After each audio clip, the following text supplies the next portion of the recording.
RDTDaily.com presents a Tarabuster with comedian Tara Devlin.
All right, how's that? Fuck. Great. I just did a whole open. That was my fault. I had the audio levels down. But anyway, yes, it doesn't matter. I'll cut this out from the podcast. But as I was saying, but we had no audio. I figured we'll do I don't know. I was in a mood today. So I said, this is my therapy. Let me get on and do a Tarabuster, even though I generally don't do one on a Monday because, I don't know, I'm resting. Sometimes I'll rest later. And last time we did a show that was a little off the schedule, we found some new listeners and viewers, and I'm hoping that it happens again. So if you're a real progressive, even if you're not, if you're a DLC progressive, if you're a Biden supporter, come on in. I'm glad you're here. But this is unapologetic liberal talk. So you may, I don't know. I got some things to say about what's going on today. And earlier in the afternoon, I was on DC Report with Brad Bannon. It's the Leslie Marshall show, part of the Leslie Marshall show. And it was great. I don't know if it was a great conversation. My mission right now, I feel like it's kind of catching on. I'm glad to hear it too. I've been trying for years to promote the liberal agenda. Right? Meaning, and that's not the word. That's not the right word. We need to change the zeitgeist, okay, of our country. The paradigm. We need a paradigm shift. This is how we're going to win. And the way I believe we will win is not just, talking about our policies, but framing them as patriotic imperatives. Now, everybody who listens to the show understands this because I've been talking about it for a while, but it seems to be getting out there. And I'm glad to hear it. I really am, because that's the point. We have to reclaim the mantle of patriotism and reframe it. A lot of this has happened, what we're experiencing is because of the fact that Republicans, conservatives, they've owned the conversation. They've been able to redefine what it means to what the American dream means, so to speak. What it means, what America was founded on. All of that is bullshit, though. America is not, the other thing, well, before I in my mind. I have a few thoughts, and they're kind of tripping over each other at the same time. So, the American, all right, what it means to be an American, what America is, how America was founded. First of all, America is a patriotic, is a progressive initiative. Period. End of sentence. We progressives of their day, the founders, regardless, yes, they were misogynists and racists. We understand that. But they were products of their time. They were progressives who said, we don't need a king and an aristocracy. There was nothing more progressive at that time. Nothing more radical than overthrowing a monarchy who, for thousands of years, the people all over the world, regardless of whatever, if they were French, if they were English, if they were German, believed that there was a ruling class, and when you were born into that ruling class, that's because God wanted you to rule over the sheeple, the dum-dums. Not that they called you that to your face. They just sent the priests out to preach from the pulpit, telling the people that rising up against this aristocracy was an offense to God. So everybody relax. You're where you're supposed to be, toiling in the field, and you will get your reward in heaven when you're dead. But they thought, the whole thought, the change in the paradigm started slowly. It started in whispers, and it spread throughout a time that became known as the Enlightenment, the liberal age of enlightenment. From the liberal age of enlightenment came the United States. The founders were students of the Enlightenment thinkers. So, it didn't happen overnight. It took hundreds of years. Now, I hope it doesn't have to take hundreds of years to get it back. It won't. What we talk about on this show, the patriotic imperatives of progressivism, it's common sense. To me,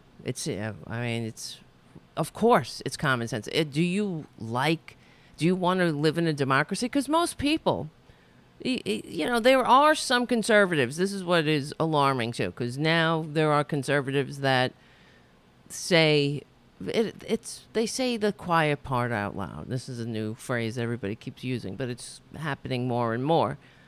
The quiet part being that some people are born to be slaves, like Rush Limbaugh said.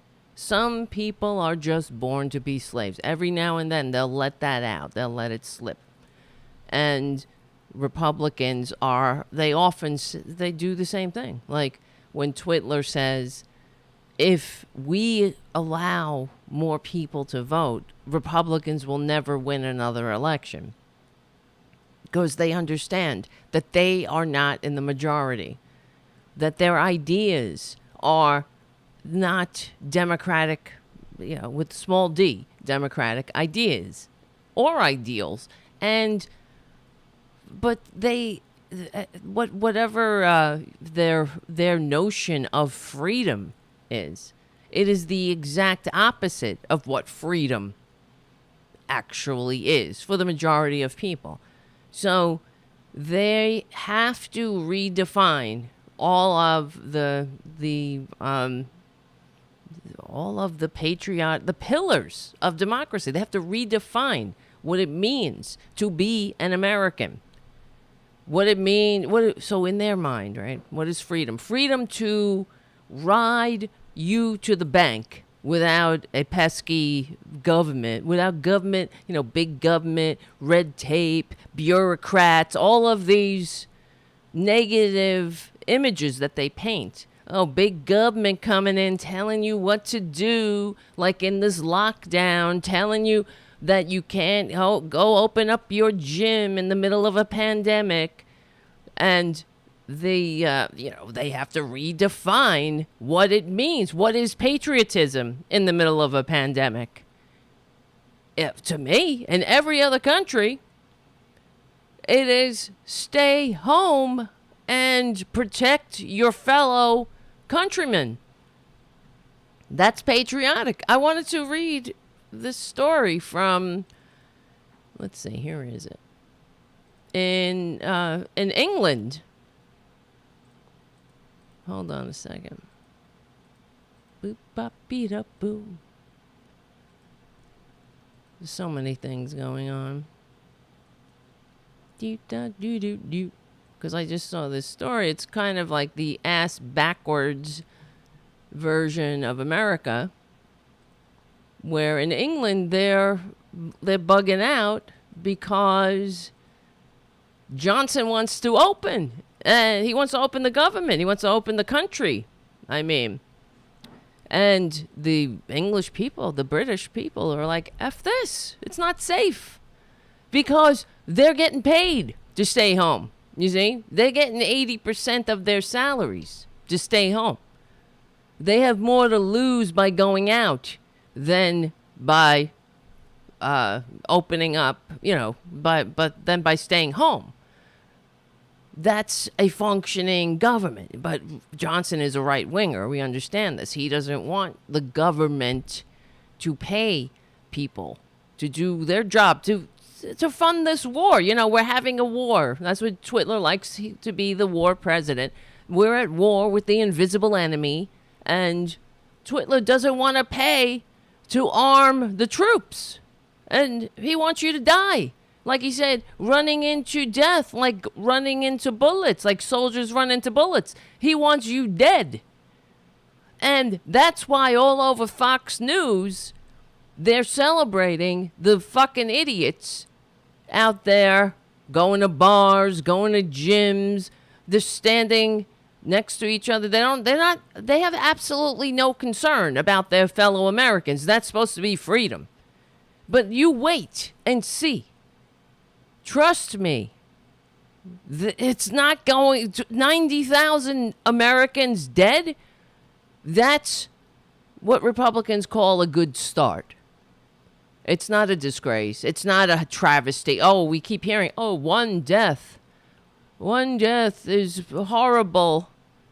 No, honey. If you really believe that, the Republicans would do what is needed, what is necessary. If you're in a war, you don't send, regardless of what you think, soldiers, it's a beautiful thing for soldiers to run into fucking bullets, you sick, disgusting, draft dodging, greed-centered ghost of the Gilded Age, you disgusting ghoul. You think that's a beautiful thing? It's not. Death isn't beautiful. That is somebody who has never seen death. That's a coward. That's somebody who watches effing John Wayne movies and thinks they know what the fuck to do in the middle of a war. They know how to plan war. They know how to. All he knows is that some people are born to run into bullets. And they want you to think, oh, that's a beautiful thing, isn't it?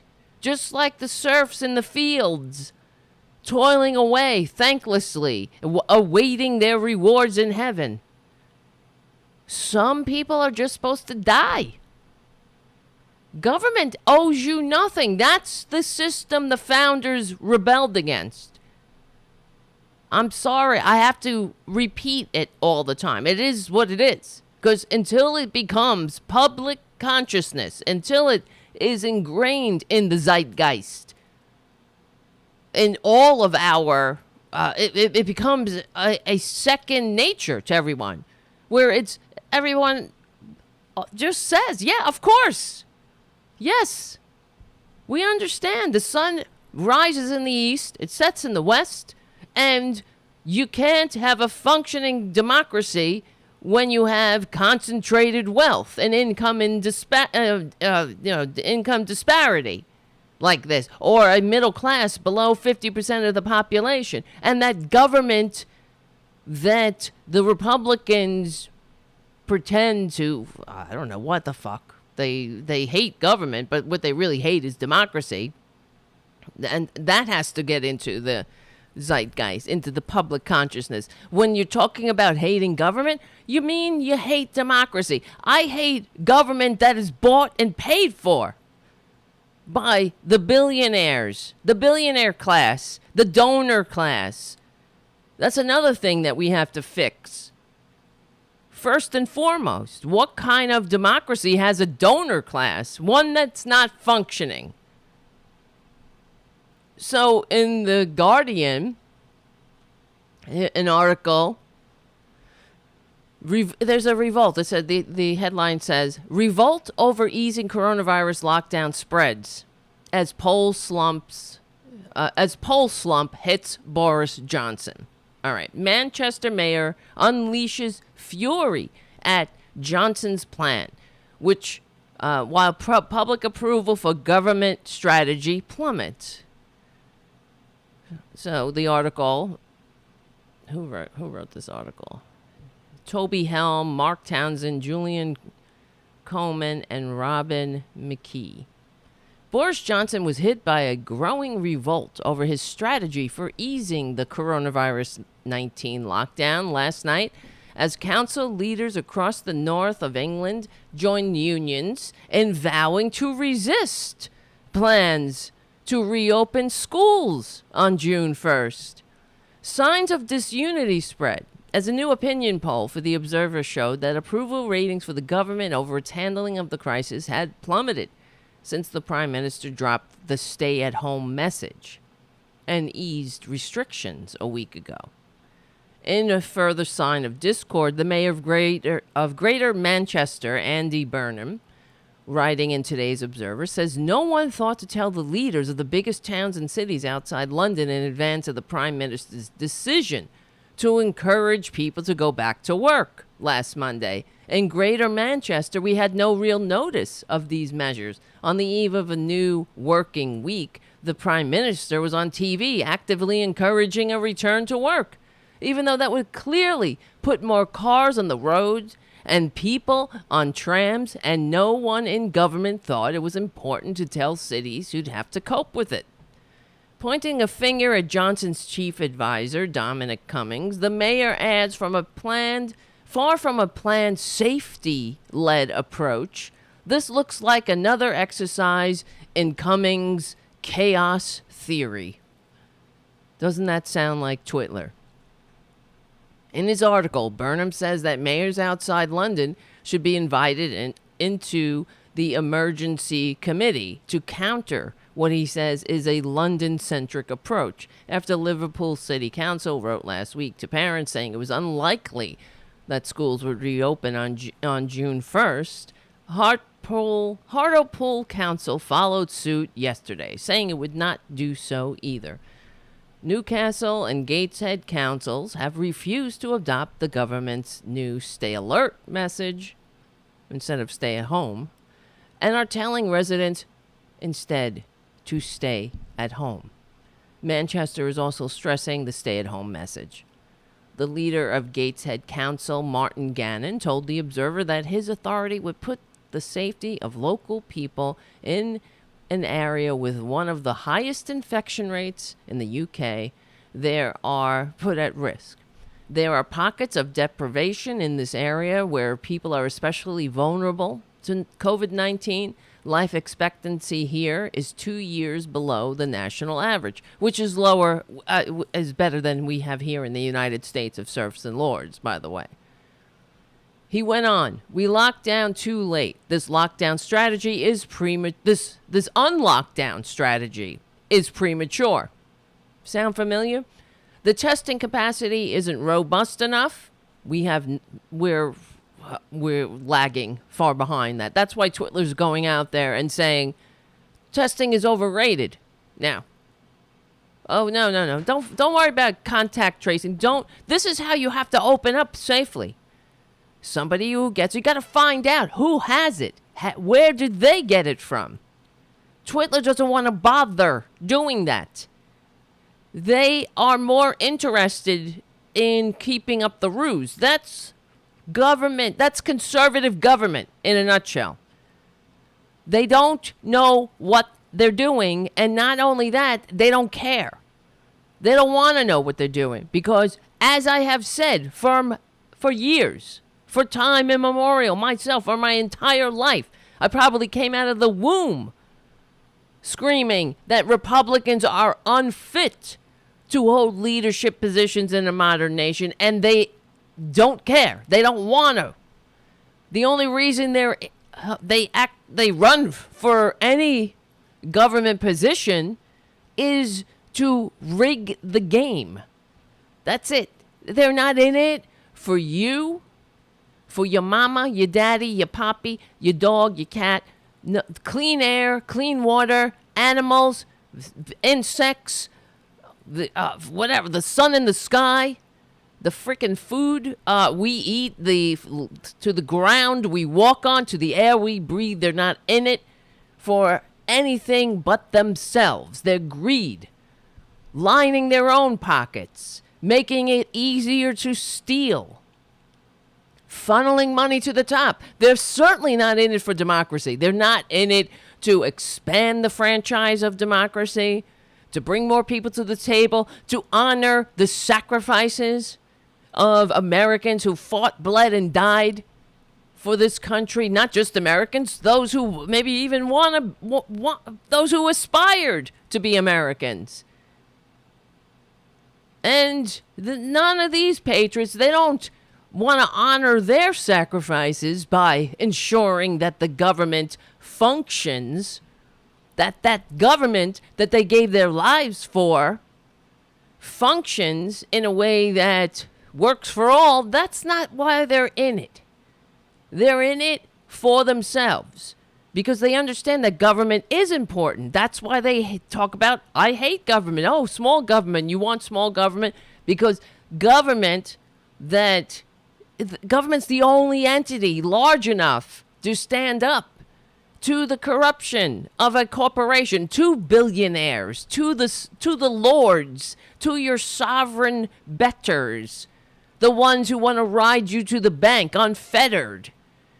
They don't want you to have any recourse to say anything about it. That's why they don't want to be regulated. Oh, you mean I got to dump my shit in I can't dump my disgusting pollution in our common environment, into the America the Beautiful, the streams, the Purple Mountains majesty. I can't make a buck that way. I make an extra 1/2 of 1 cent throwing my corporate poison into the environment. So how dare you tell me that I can't, do what the fuck I want to do? That's freedom. But that's why we have to change the paradigm. It is not patriotic.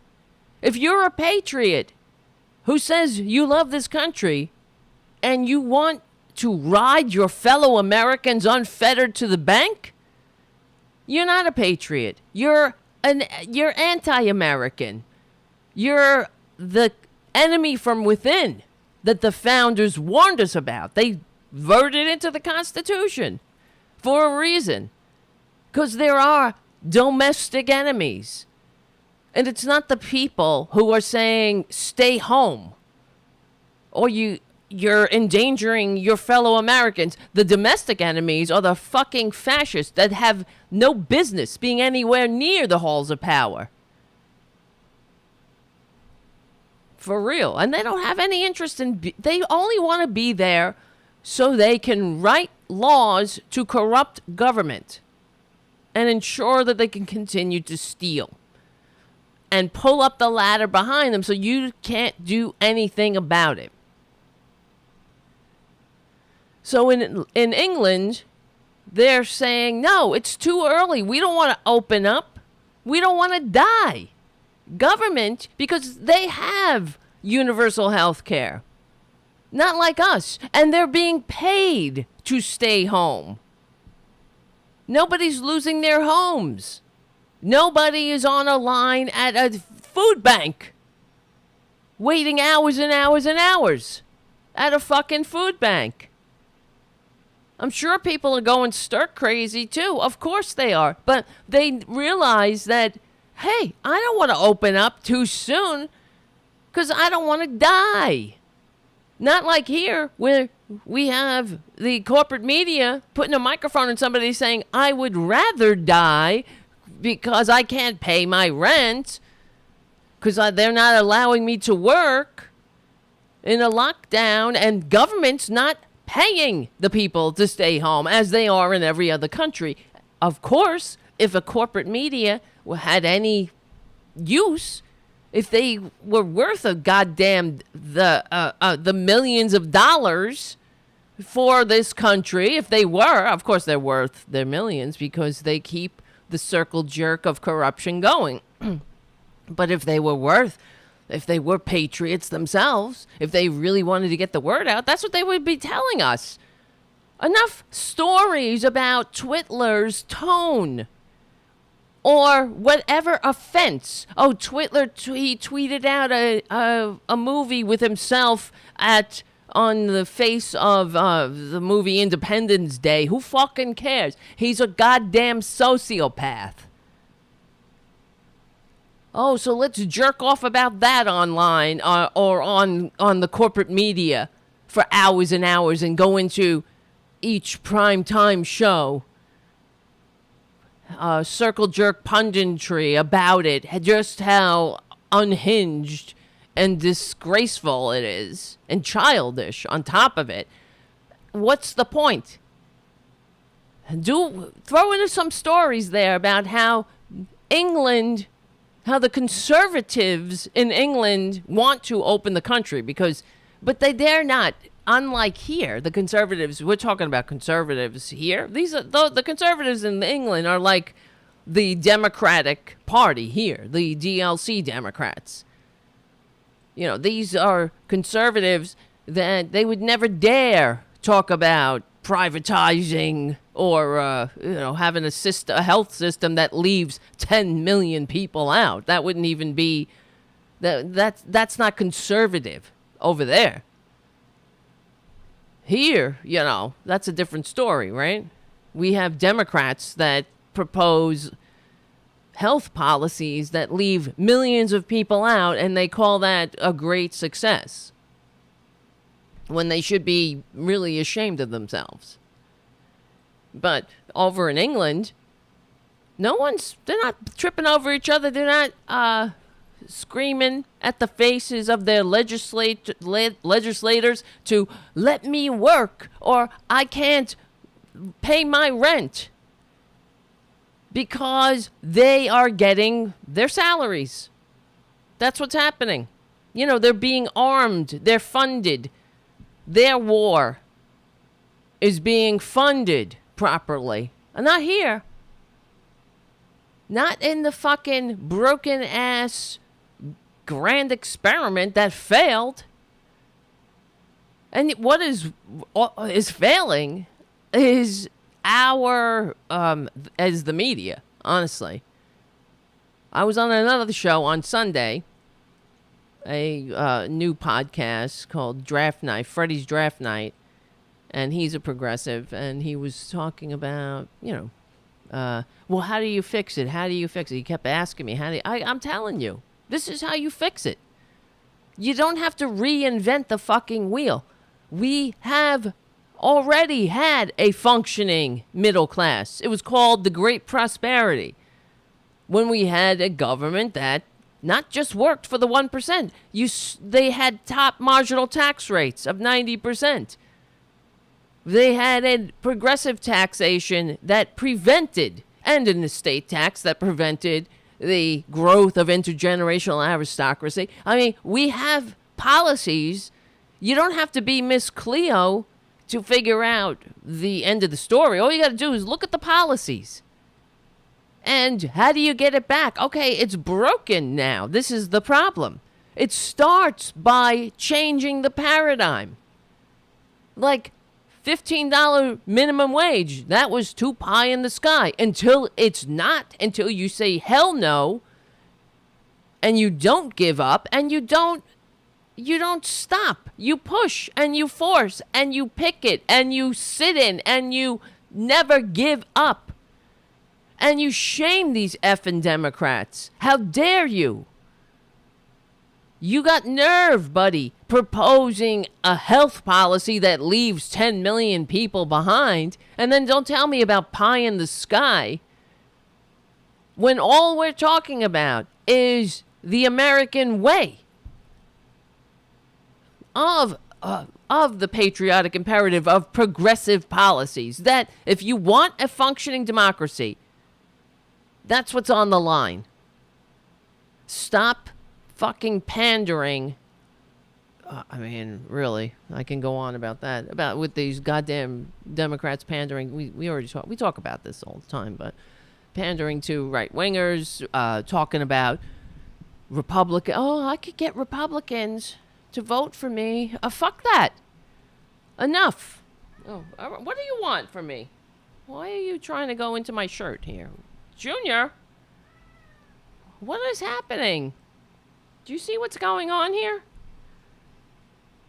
My cat is now on my...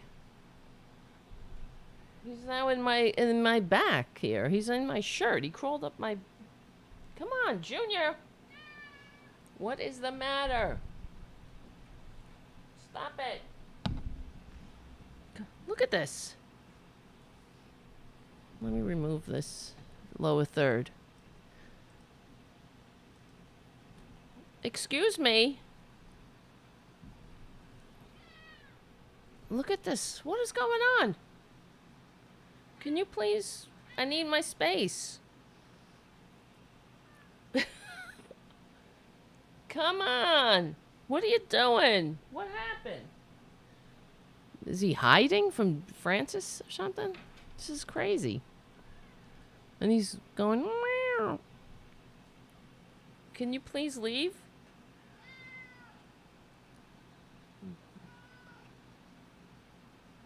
Can you go away a little bit? Junior, you're annoying. Come on. What's going on? Come on. What is the matter? Are you okay? What's wrong with you? So weird. Why are you being like a weirdo? Will you relax, please? Sit. Oh my God, how crazy.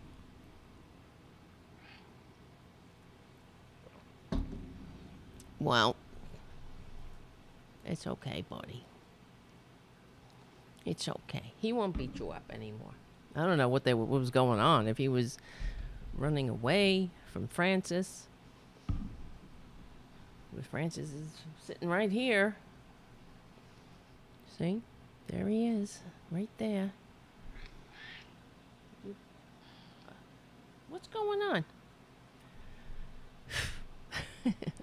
All right. While this is happening. Oh my God. That's the cat. If you're on the podcast, he's moving the fucking microphone again. Sit down, please. You gotta just sit.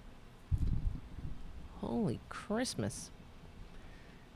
Oh, wow. Thank you for your super chats. I'm sure I saw Jim in here. Patricia, thank you. And Jim, of course, thank you so much. And Uniscent, thank you so much for your generous super chats. That will it keeps us going. It really does. We need, and plus, the show has to grow, and it will grow with your help. This is a group effort. And if you believe, it really is, if you believe in the progressive policies that built the middle class and getting the word out I thank you, and I suggest if you're just a listener and you're just stopping by, it is important. It's not just important to have a liberal media. It is vital. This is the liberal media. We can't win without it. This is how we're going to change this country. Today, I was listening to Progressive Voices. All right, get down. Get down now. Please leave me. I need my space. But I was listening to Progressive Voices and I heard Leslie Marshall it was Nicole Sanders. She was doing her news reports. And I was pleased when I heard her say Twitler. She referred to Twitler, as he should be referred to by his Christian name, Twitler. And that's great. I have to say to myself, I take somewhat, I have to give myself some responsibility for that, because I've been calling him Twitler from the jump, and I think it's catching on, and that's great. I don't know if I originated it, but I think I was one of the early Twitler people who called him Twitler, and it's sort of like, I don't know if I'm sure other people had the same idea. It's not like, so when I was little, I remember insisting that I was the creator of the saying, no backs, no backs, no penny tax. So I don't know. Maybe I did. Who knows? So maybe I had the same success with Twitler as I had with, or it could be in my mind. No backs, no backs, no penny tax. That's what I thought. I created that. When you give somebody something, you're like, no backs, no backs, no penny tax. No thanks. I don't know if it caught on as much as I thought it did. Maybe it was just a PS8 thing. But, yeah. All right, so go on with this article. Where is it? So they're saying we locked down too late. This unlockdown strategy is premature. What do you think, guys? This is what they're doing now to us. And the fascists on the propaganda networks, on the right-wing propaganda networks, are determined to kill more Americans and tear this country apart. Either way, they win. Well, honestly, though, you think about it. The people who are going to die, unfortunately, they'll bring it home to some decent people. But I don't really care if the Trump crowd gets coronavirus. They deserve it. They need to get it. They get what they effing deserve. So go for it. Do us a favor. That's probably the most patriotic thing they could do, is get the coronavirus.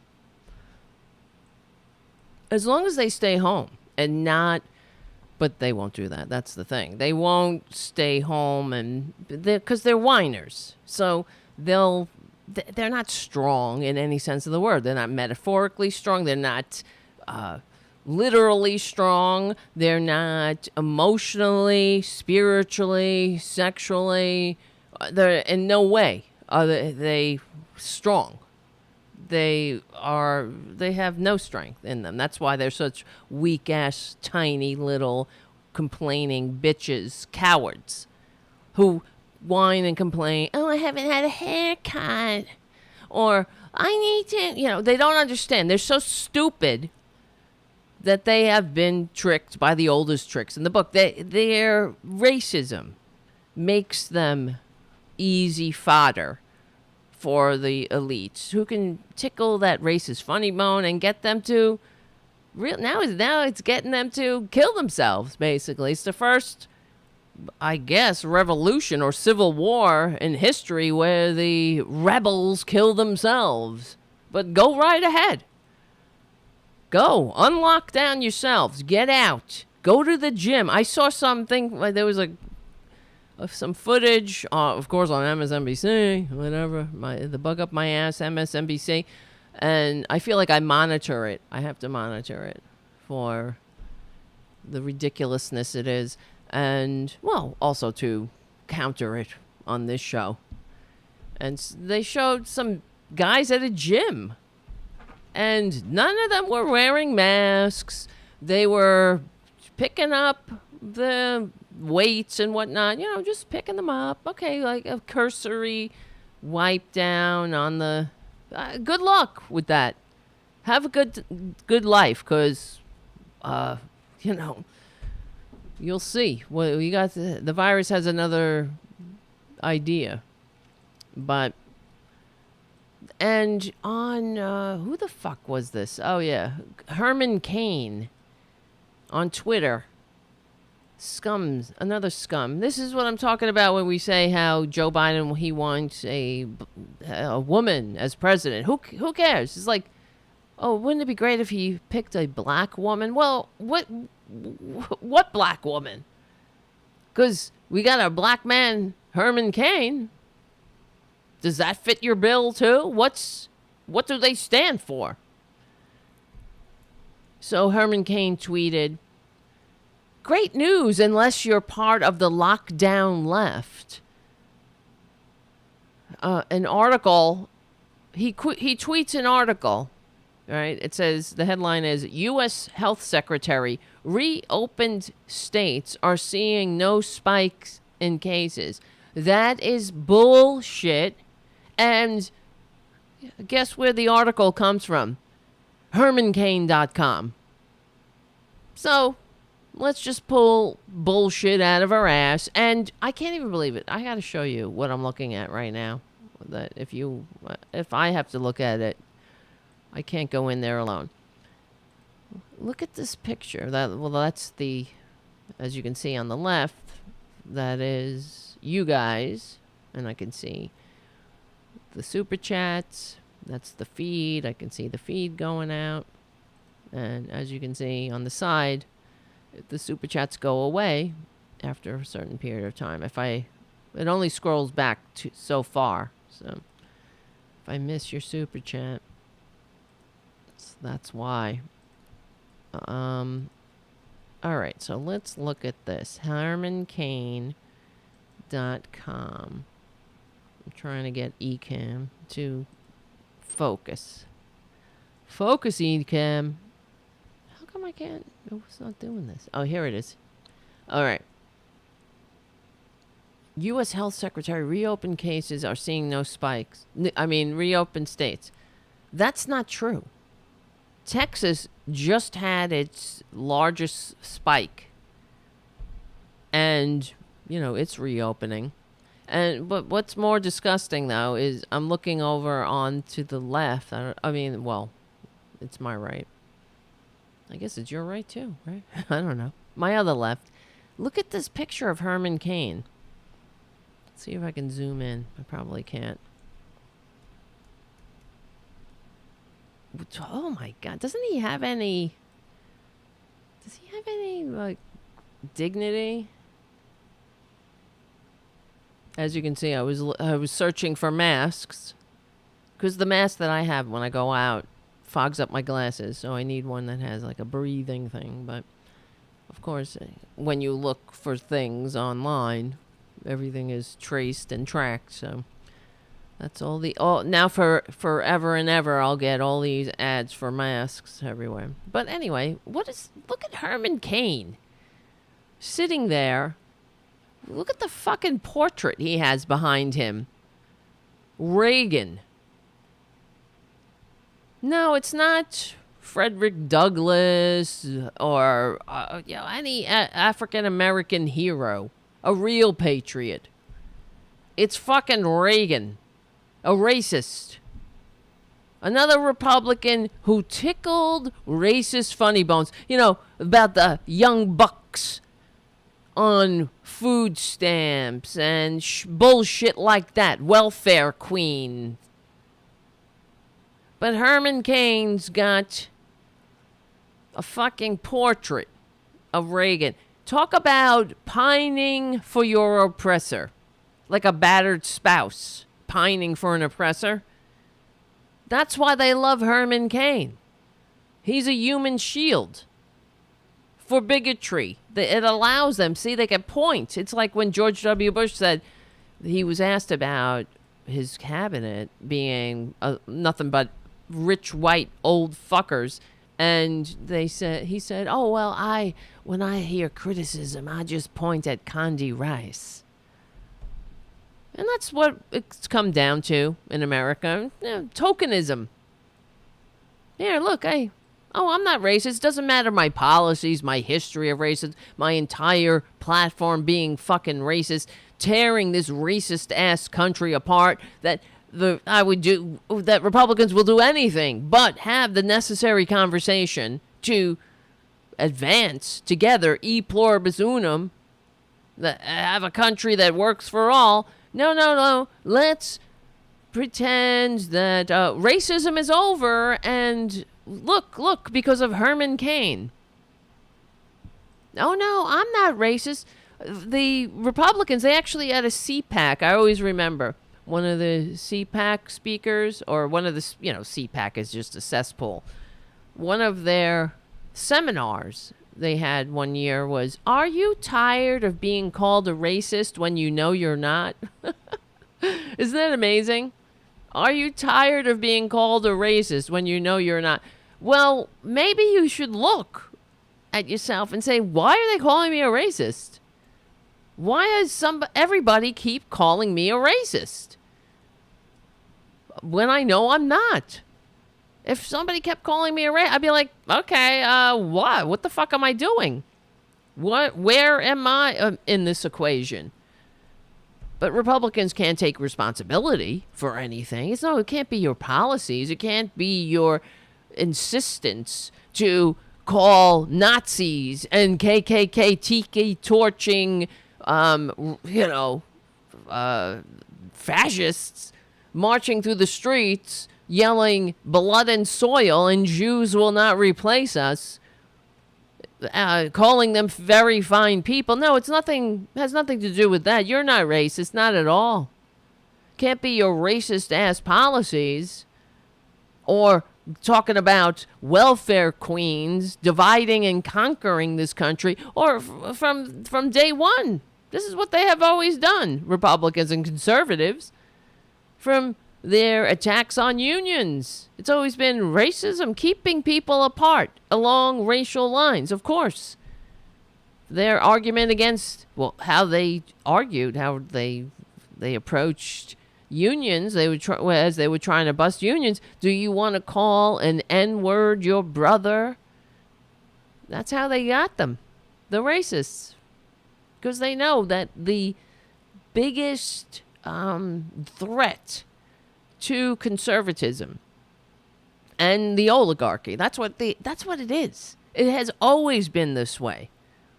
Even when we had a conservative, even in the revolution, there were some conservatives. Some of the conservatives, of course, has always been fighting about how much freedom can you really give people? How much democracy can you really give? Can we afford? And the conservatives have always been the party of the elites. They don't believe in democracy. They like it as far as it excludes people. Too much democracy, that's too much. That's why we have an electoral college.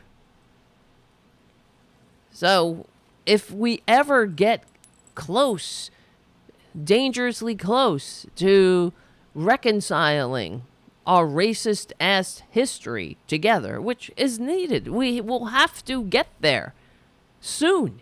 If we don't, the country, it's not going to survive. It has to happen. And what happened to my Tarabuster? What happened? The TV went off? Maybe. What is going on with everything? It's a really interesting idea, Errol. It's a very appealing idea. We're not there. Whatever. We don't want to hear that. Let's see. I gotta put the Roku on. Now you're seeing how it's all made. The behind the scenes.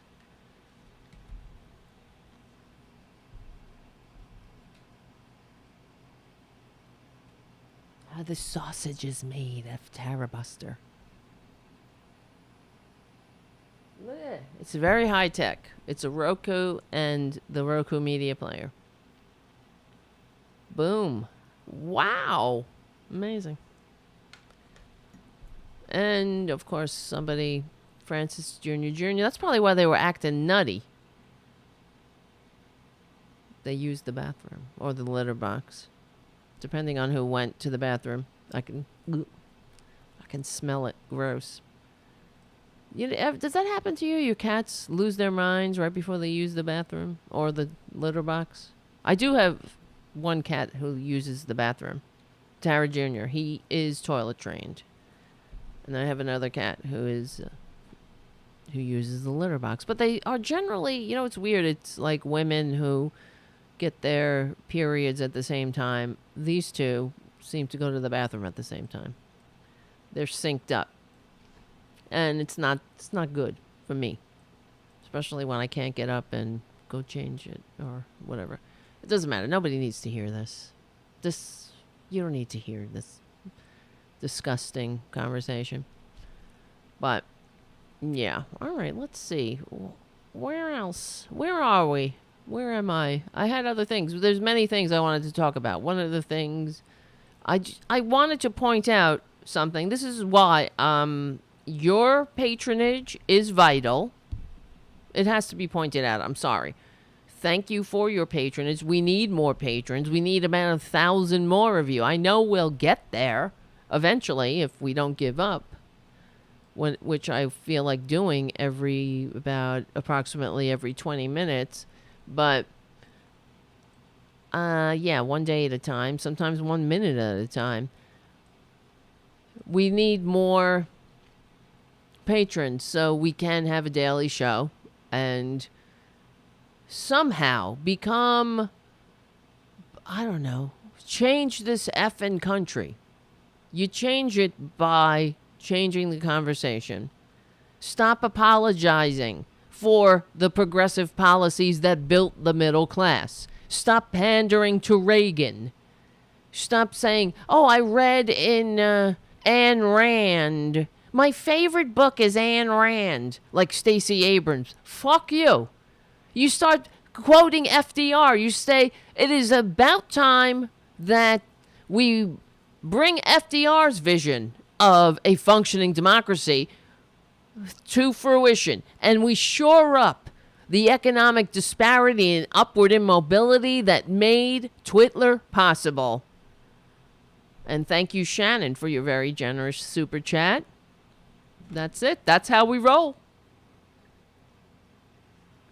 And Shannon is also a patron, so she's above and beyond the Call of Duty all the time. But it's true. We have our that. All right. I say it before, but that's how the American Revolution began. It started in whispers, in tea shops, where people passed around these radical pamphlets discussing we didn't need a king. Thomas Paine, The Rights of Man. That's what we're doing here. This is just an updated version of that. I'm not trying to be bigger than my britches over here, but it's the truth. And that's why the Republicans are winning. Because they understand that their message, their disgusting, kiss up, kick down, phony ass populist message. They are not populists. They're phonies. They understand that we need populism, that we need a system that works for the working class. They get it. They get that there's dissension and that the working class has been turned into the working poor, and that creates anxiety, and into that anxiety, instead of pushing remedies, they push racism. and they proclaim to be for the forgotten man and woman, but they're being duped. The forgotten man and woman are being duped. But while the effing Democratic Party panders and doesn't do, this is why the Democrats concern me, okay? They do. I am concerned that we will have a repeat of 2016. And I was on the radio earlier with I'm trying to find the exact. I keep fucking it up. Oh, Deadline DC. I think I said it was a different show name.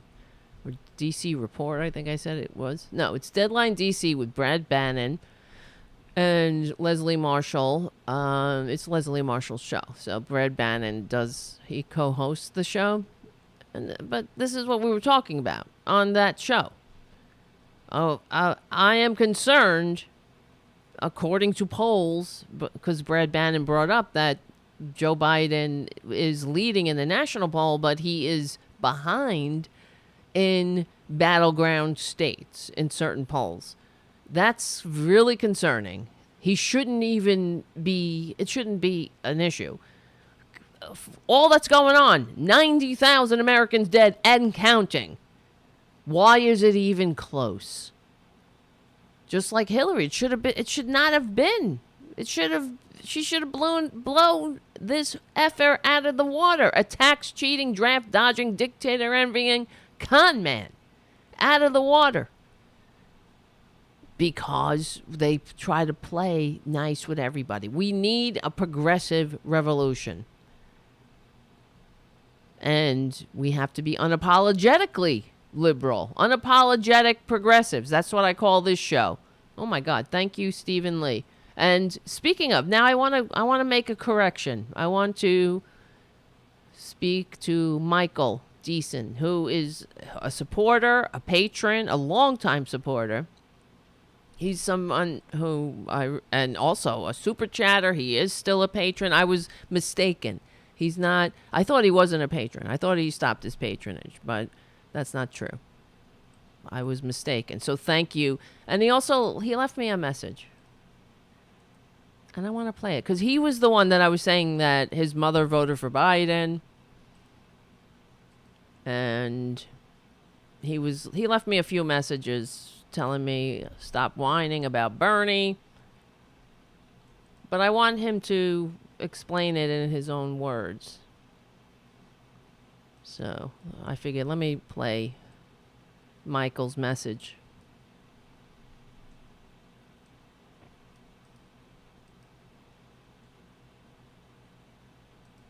Yeah, it's Michael Deason again. I listen to your show Saturday. I'm still a patron. I checked my financial records. They took it out on 5/1, and I got one for PayPal too. Thank you. So that's cleared up. I have not stopped being a patron because of what I'm just expressing my opinion on what I'm hearing from you on this side. And number two, why did my mother vote for Biden? Don't know. Didn't ask her. Because she put it into that mother-son voice, and I knew that was the end of the conversation. She's still my mother, and I'm still the son. And then sometimes, okay, I'm through with the conversation in. So I can't answer that question. And with all the death and corruption going on in this country, to spend the time still talking about Bernie, that's all I'm really trying to say. You have a great show. I like the show until you get all stressed out about Bernie, but it's over, man. Just like I was with Elizabeth Warren, but I'm not going to sit there and blah, blah, blah, blah, blah, blah, blah. There's other things going on. 90,000 people, I don't know when you're going to get the message, have died, and that's my concern now. We got to still win the House and the Senate. That should be our concern. Okay, Biden the president, but if we get a progressive House and a progressive Senate, we still can get everything you asking for. Without that, we ain't going to get nothing. So even if we don't get Biden in there and change the Congress and the House, we still stuck. So it doesn't matter. We still stuck. If you can't get, then we still stuck. That's all I'm trying to say. I hear you. Okay, Bernie the president, but you got a Republican in the House and a Republican Senate. Then what happens? Thank you. Yes. I hear you 100,000%. You're right. You're very right. You make a lot of sense. And, yeah, I get it. But, yeah, I know. Let me see. I'm concerned about Joe Biden. You're right. We have to continue to push progressive policies. This is it. That's it. The Democratic... Okay, let me tell you. I was on another show yesterday. I was on Freddie's Draft... What is it called? Freddie's... It's actually a sports show. That's why when they asked me to be on the show, I was like, I know nothing about sports, but okay. And he said that it didn't matter. That it's sports and topics and whatnot. So, whatever, current events. So it's Freddie's Draft Night. That's what it's called. And we were talking about progressive policies, and he said he's not voting for Biden at all. He will not vote. He will vote for other candidates on election day, whoever's running. But he will not vote for Biden because he feels that that the Democrats will take his vote for granted. This is what I'm hearing. And I was encouraging him, as I say, right? When you're bleeding, you want to stop the bleeding. And we have a better chance of pushing him to the right than we do in fucking fighting this fire hose of fascism.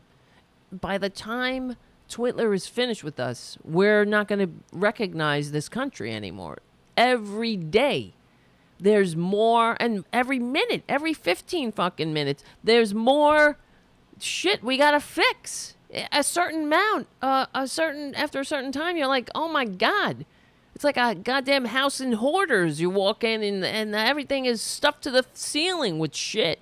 And you're like, where do I begin? That's what's going on. And every day they are stuffing more unqualified judges onto all the courts, which really concerns me. Because that's how fascism takes root. And every fascist society, this is what they do. They push unqualified loyalist judges onto the bench. They overturn a fair judiciary. They corrupt the courts with flunkies. It happened. It happens everywhere. It happened in Nazi Germany before the Nazis completely took over as the only political party when they were still a party in parliament. That's what they did. They pushed their filthy, disgusting judges onto the court. So when one of their brown shirts went out there and beat the shit out of a communist or someone in an opposing party and it got to the court, it would be nullified. That's what's going on here. So we could push all our policies. We could go to the courts. I mean, we could push legislation. We can get progressives onto in different representative roles all over the country. And then they will push a progressive agenda, which will end up in the courts. And the filthy, disgusting corporatists will overturn it.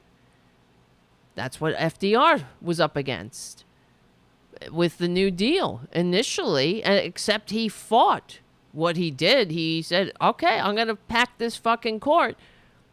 He had different court plans. I was going to say schemes. Scheme sounds nefarious, but there's nothing in the Constitution that says that there has to be 9 judges. That's why FDR said, okay, well, we'll make it so if you're above a certain age, you'll be half a judge or something like that. I can't remember how it all shook out. It didn't work, but when FDR, because he was an unapologetic progressive, and he was like, fuck this. The New Deal, the American people need this New Deal, not just the people, the government, the country. We need a country that works for all, not just the goddamn Gilded Age, mother effers.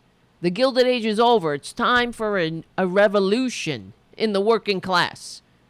And he actually said that. So he said, fuck this. I'm going to do what I can to stop the courts from stopping my programs. And after that, he went up against the courts, and because he had the power of the people behind him, too. The courts, all of a sudden, started to allow the New Deal to go through. They're only human, too. That's why public shaming, they like their cushy jobs. But we have more power here than as far as the courts are concerned.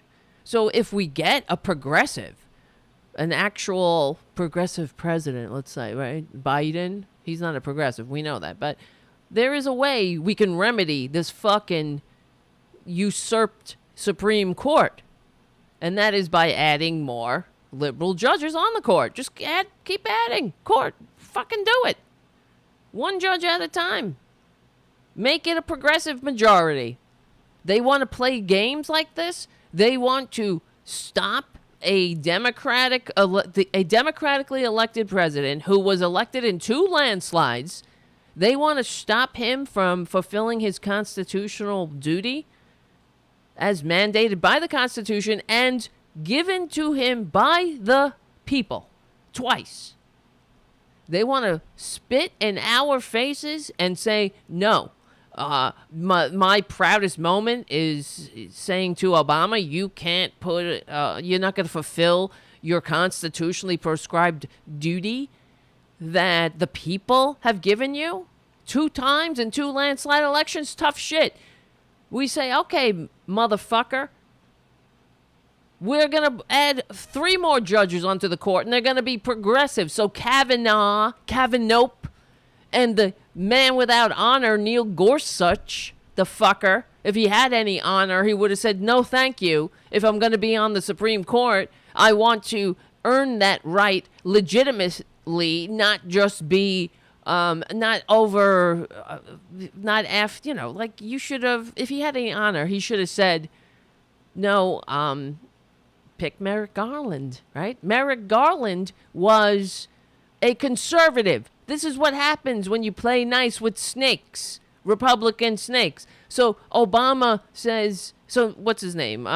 Lindsey Graham says, oh, well, if, and I think even Mitch McConnell said, if Obama proposes somebody that we can all agree upon, like Merrick Garland, and what does he do? He proposes Merrick Garland, who's not a progressive. And what do the Republicans do to thank him? They say, fuck you. Well, guess what? It's time for progressives to start saying, fuck you. No, fuck you, honey. We own this bitch. We created America. Progressives created America while your right-wing son of a bitch ancestors were pining to be trickled upon by the king. So we'll save it from the likes of you again, despite what you feel or want or think. And if you can't seem to make a buck in a society that works for all, where the working people earn a living wage, where the taxes are, where you're taxed to a point where you can't be one of our sovereign lords, then tough shit, then move. Go to Liberland. Get the fuck out. Go to Saudi Arabia, Pakistan. How's that? That's a conservative dreamland. Pakistan. No taxes on the rich. The military can do no wrong. Church and state are intertwined. That's your conservative dreamland. They want to do that here. Except with Jesus, they like it a little more Jesus-y. In Pakistan, if you're rich, different rules for different people. You could do whatever the fuck you want. That's the way it is. You don't have to wear your burqas and shit like that. Women, you could do whatever the fuck you want. as long as you got money. But everybody else has to play by the rules. You could go from gated community to gated community if you're rich. And then you would, of course, need your private protection. The rich, they buy their own police forces. That's what they want here. Here in the United States. I mean, you don't have to be a Miss Cleo to figure out the end of the story. You just see what policies they're promoting now. Come on. And overturning the estate tax. Low taxes on the rich. What do you think? No regulation. As if regulation itself is bad. It's infantile to think that way. Oh, all regulations. Oh, business destroying regulation. First of all, job destroying. Remember, that's how they put it. It's job killing regulation. Because they are masters at misinformation. So it's about time that we become masters of information. Everything that has to say, the job killing, the job killing, regulation. So we say the job creating regulation. Actually, that's the truth. Studies have shown regulations create jobs. You got to have people it's not only that they create jobs, but it also is to protect the community. Yeah, you can't dump your disgusting corporate waste and your poison into our streams. That's why these Republicans, they like to send our jobs overseas, because overseas in different wage slave nations, they don't have the standards that we have. They don't have to pay people living wages. They could put shit, lead and glass and all kinds of shit in your whatever. Like, remember when there was a batch of dog food coming from China where dogs were dying? No regulations. And you don't know what the hell is in it anyway. But, it's cheaper, though. I'm old enough to remember when there was a label on a product that said made in China. That meant it was crap. But now everything is made in China. And that's how the Republicans get away with their pretending to be the party of the people. Because now Twit Ler is all about trade. The Democrats, to their fucking fault. They want to be like Hillary says, she said during the primaries or whenever, during the campaign, I want to be the president for all people, Main Street and Wall Street. Sorry, honey, you can't. You got to pick a side. When you want to be it's not like, a soldier. Oh, I want to be the soldier for all people. A soldier for America and for Nazi Germany. I'm sorry. Either you're an ally, either you're on the side of truth, justice, and the American way, or you're not. Be on the side of business. The ones who were all about, even during World War II, they liked Hitler. Remember that. I'm actually reading a book now. Well, I'm not reading it. I'm listening to it. I listen to a lot of books while I'm working. I like history. One of the books I'm listening to was suggested by one of our viewers and listeners. It's called Hitler's American Friends. It's all about the traitors. And that's Traitors. Is that how you spell it? Traitors? Yes. Not traitors. Not like trading cards. The traitors, who, they were all for Hitler. He made them books, the buku bucks. They liked Hitler. He kept people in line.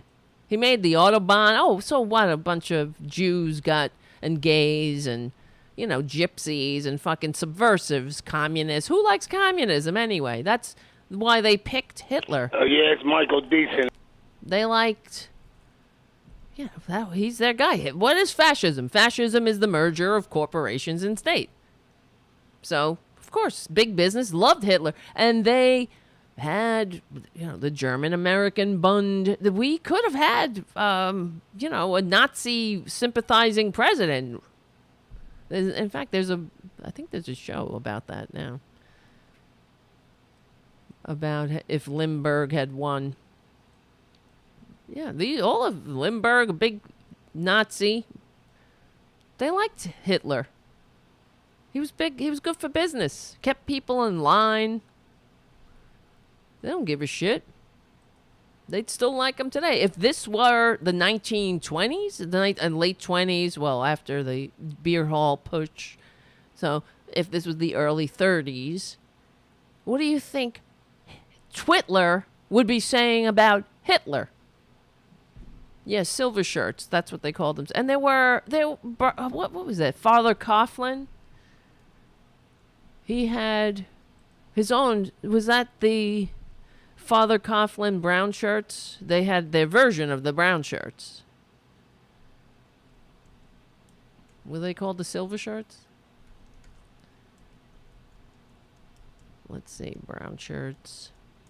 And of course, they had the media on the radio. They had their propagandists talking about how great Hitler was, and rah rah rah, all about America. And they had their big, famous gathering here in New York with 30,000 Nazis marched down Fifth Avenue to the Madison Square Garden, and they had Nazi flags with George Washington, images of Washington. It's all very American. Fascism. You could present it that way. Well, big business. That is if you hate America, if you hate democracy, if you want the dumb fucking people to be nothing but serfs and everybody to be ridden to the bank without pesky government getting in the way, saying play nice with the plebs. What it really comes down to, what is the meaning of life? That's what we're talking about here. What is the meaning of an economy? Why have an economy? What is the purpose of an economy? Is it to make a few people very rich? Or is it so you have a system that works for all? I think it's the latter. The meaning of life and the meaning of democracy and an economy is so we can all cultivate the best possible situation. It doesn't mean everything's guaranteed, but you cultivate the pursuit of happiness for each other. You leave no one behind. That's how you do it. Everybody in, nobody out. All of the things that we talk about have been done. All right. What are you doing? Now he's being fussy. I'll turn off the AC for a minute. What are you doing? I thought you were jumping down. Oh, you're being a little bratty today. You're being a little brat. Can you just relax then? Just sit there and be yourself. Chill out. Must be nice to not know that a Twitler exists. But, all right, let's speak of other things as we're speaking. Yes, DuPont loved Hitler. Of course, Ford, big Hitler fan. Oh, thank you, Stephen Lee. I got a lot of super chats going on. Thank you, guys. That's great. Let's see. Shannon, of course. Stephen. Jim again. Oh, my God. Deborah. Stephen. Jim again. What the hell, guys? And again, Stephen. You guys are crazy. Crazy like a fox, that's for sure. Yes, and Bush, George W. Bush's granddaddy, he was cited with the he was cited under the Trading with the Enemies Act. They don't give a shit. They hate America. Haven't I been saying this? Why isn't this all out in the open? Why don't the Democrats talk about this? Don't get me going on the Democrats. I really am pissed off right now thinking about, I don't want to get into it, but Nancy Pelosi, this HEROES Act. Give me a break, the HEROES Act. Instead of opening up Medicare for all, you think you would want to do that. Use this time to fix the fucking broken system. Okay, use it. The camel's nose under the tent. Yes, it would be hard. I know, too hard. If you want to keep sucking up to your donor class. But whose side are you on? So in the HEROES Act, instead of pushing Medicare for all, Nancy Pelosi and the DLC Democrats, they are funding COBRA payments for unemployed workers. Oh, that's fabulous. Make no mistake, though. It's not you getting the subsidy. It's the for-profit ghoulish racket that has no fucking business existing. That racket, the same racket that's killed 35,000 Americans every single year for as long as I've been around. That racket, the one that bankrupts millions, kills thousands, leaves millions out, and consistently ranks dead last or next to last on all positive measures, that racket.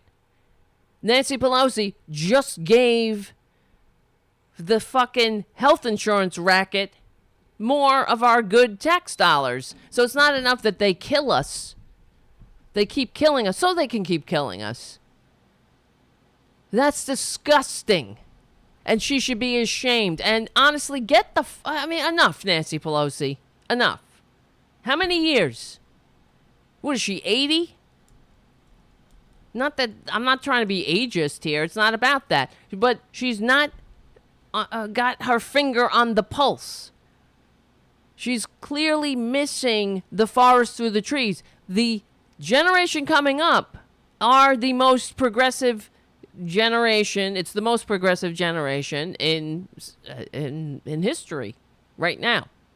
In my history. All right, get down. Get down. Oh, no? You don't want to get down? Well, how old is she? She's like 80. Yeah, she's fucking 80 years old. Okay, great. Well, you had great health care.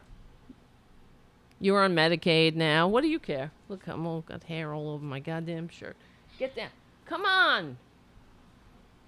He doesn't want to jump down. Look at this. I gotta constantly roll myself with a roller. Oh, you don't like the roller, do you? How about you go that? You like that? What about that? What about that? Oh my goodness. My good. Anyway, what are you doing, Nancy? Go away, Nancy, with your fucking... Step aside, finally. Oh, she's such a great fundraiser. Yeah, okay. Well, how about we make that an unnecessary skill? We don't want fundraising. Enough. We wouldn't need somebody who can fundraise if we got money out of politics. Why don't they see this shit? She's old enough to remember FDR. Give me a break. Giving money to the ghoulish racket that kills Americans. That's how you have to present it. Fuck this. Oh, Americans love their private health insurance. No, they don't. You know who loves private health insurance? Nancy Pelosi. Because they bribe her. Legally. And all the other ghoulish goddamn useless DLC Democrats and the Republican fascists who don't give a shit who dies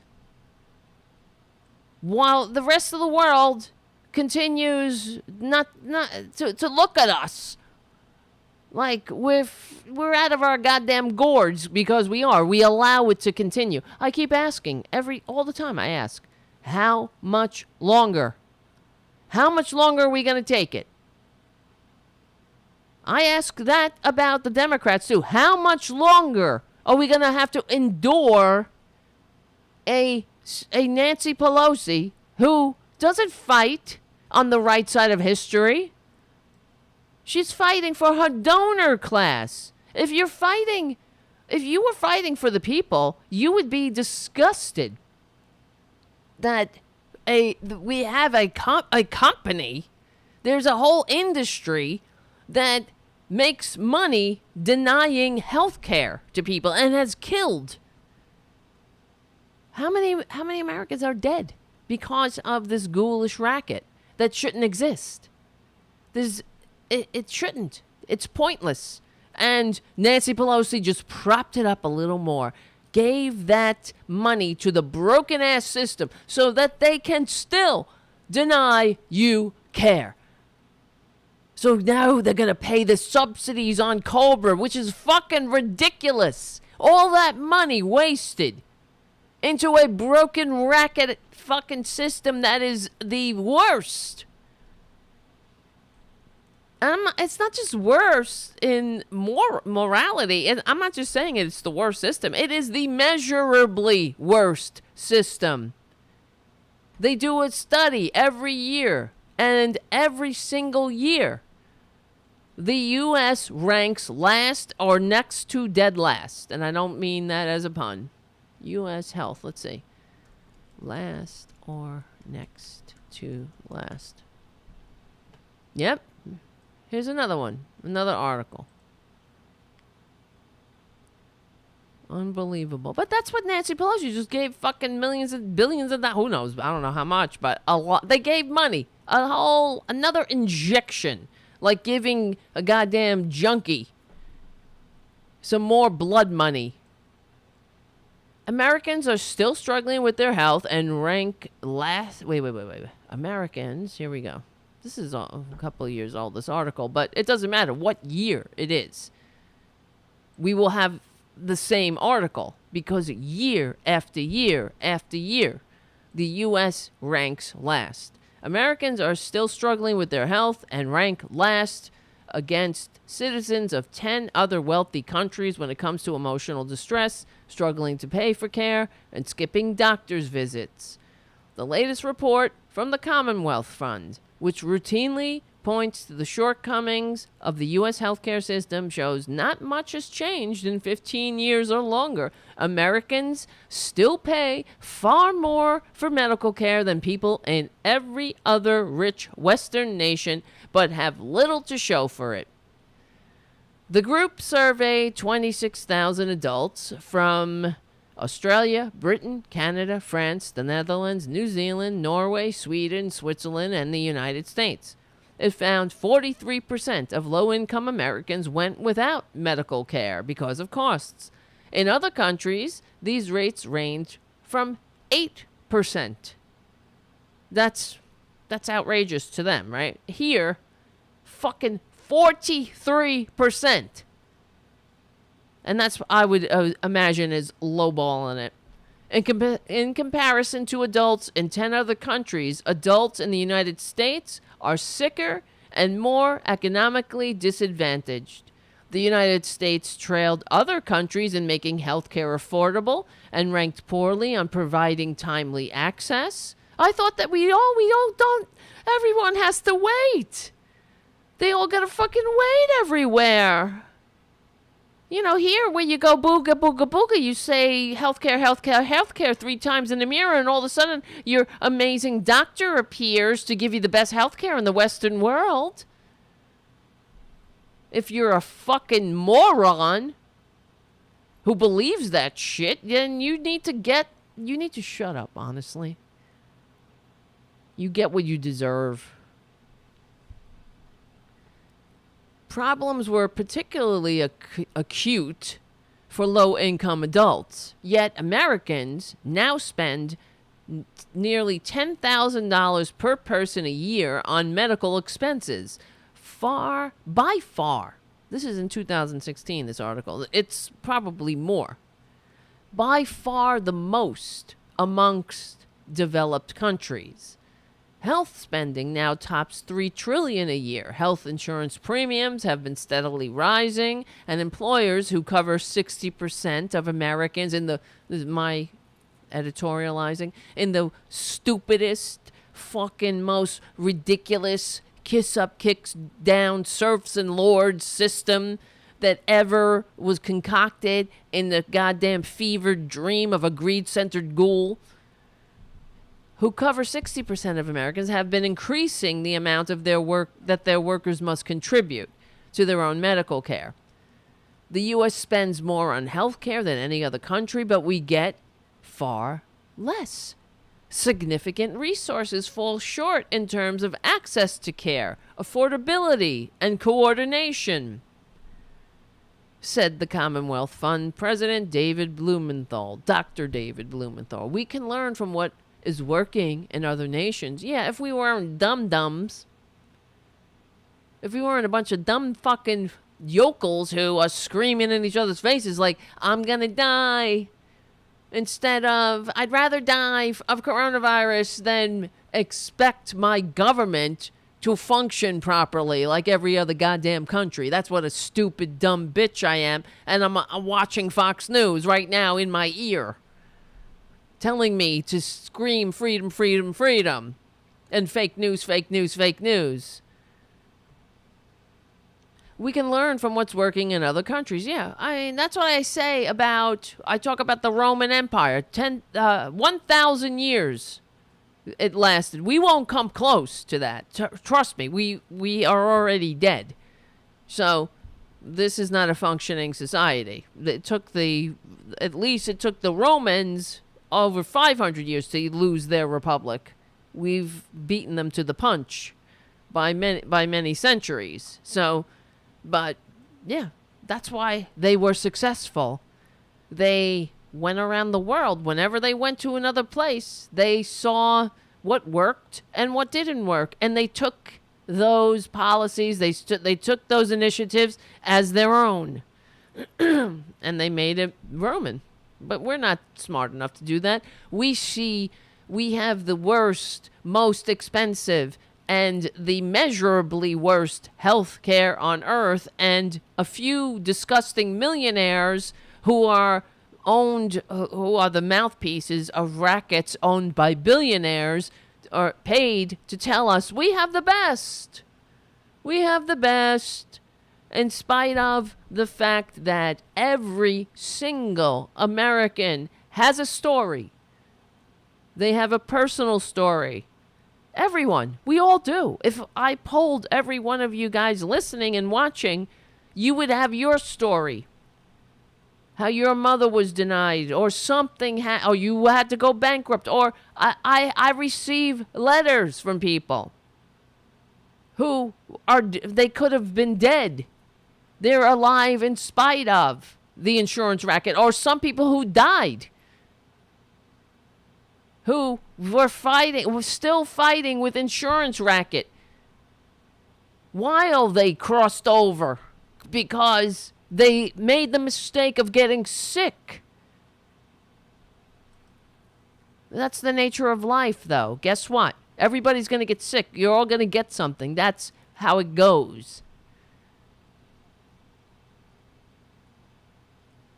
Okay, we can learn what's working in other nations. If we are going to do better for our patients, we need to create a health care system that addresses the needs of everyone, especially our sickest patients who are struggling to make ends meet.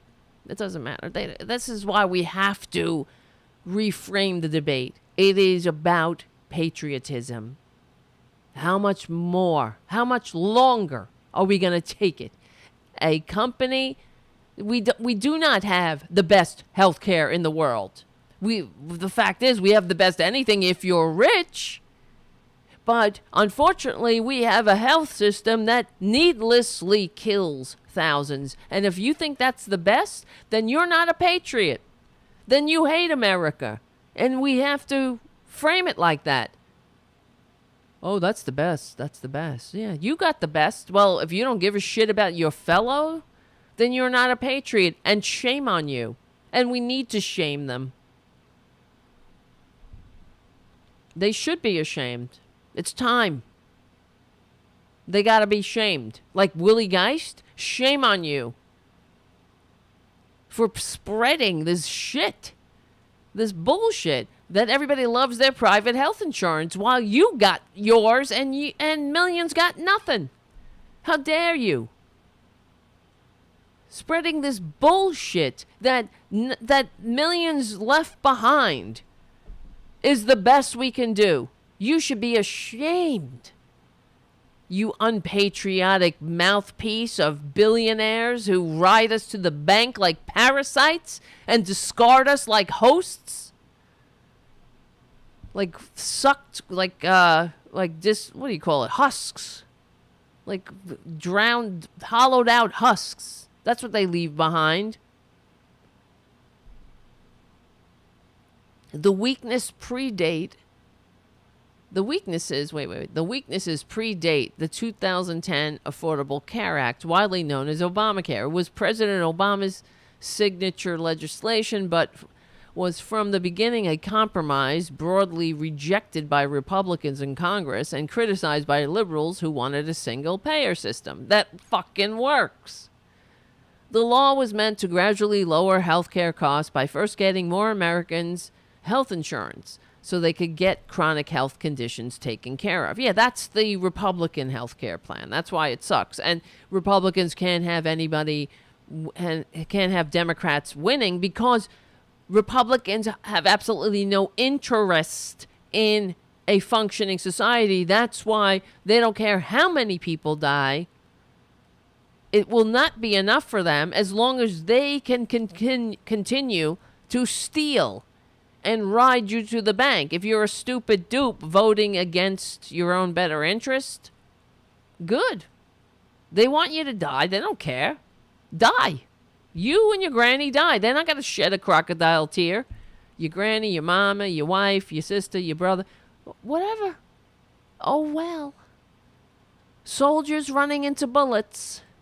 A beautiful thing. Okay, so it's gotten, he's talking about the ACA, American Health Insurance. Okay, wait. The law was meant to gradually lower health costs, by first getting more of Americans health insurance so they can get chronic health conditions taken care of. It's gotten an estimated 20 million more covered, bringing the rate of people without insurance, for health insurance, down from 15% to 9% now. But it's now going back up because of Twitler. Thank you. And that's not good enough. 15%, 9%, all of it is a disgrace.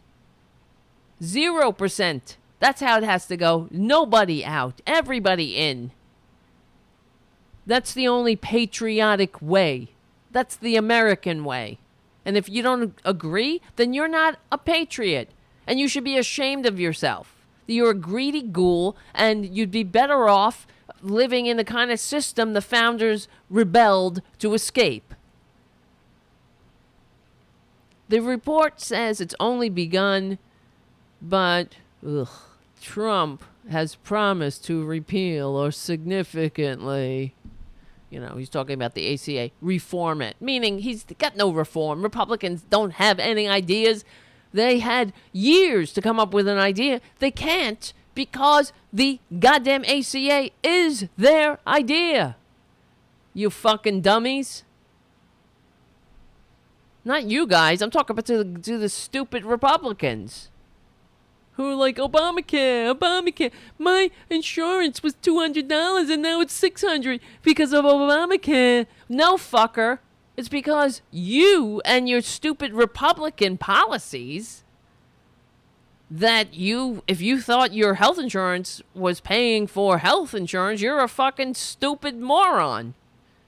Because if you got sick and you went to the hospital, you'd be like, oh, here's my $200 health insurance. They'd be like, sorry, don't cover hospitalization. It doesn't cover cancer. It doesn't cover this. It doesn't cover that. It doesn't cover fuck off and die. Oh, well, go fund me.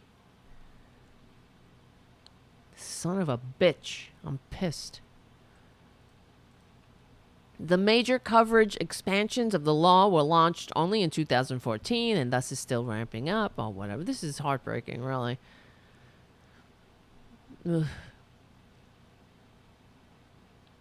An estimated 23 million adults in the United States lack health insurance, while other countries have universal coverage.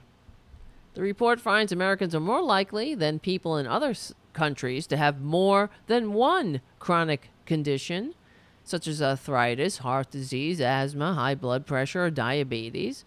It found 28% of Americans have multiple chronic conditions compared to 14% in Britain and the Netherlands, 18% in France, and 22% in Canada.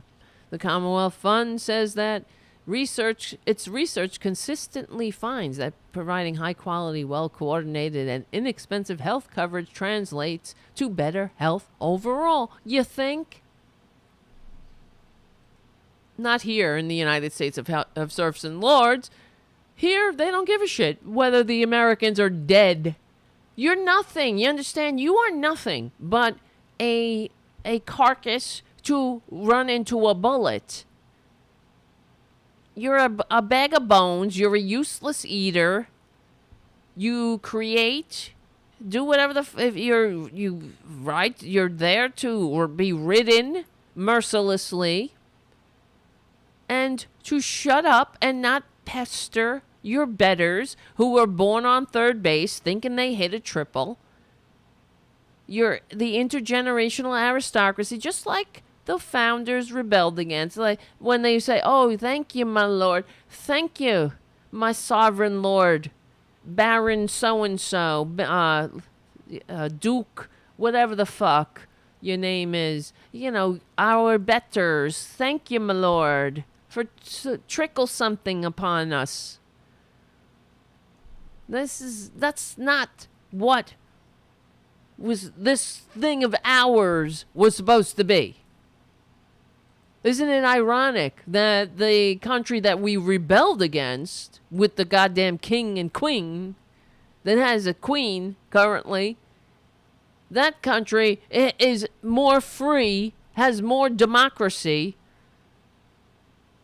has universal health care. It doesn't have idiots running and saying, we want to get back to work because the government isn't doing its job. Well, no, that's not what people are saying. They say, we want to get back to work because we can't lose our homes. We're not able to pay our rent. We aren't able to pay our mortgages.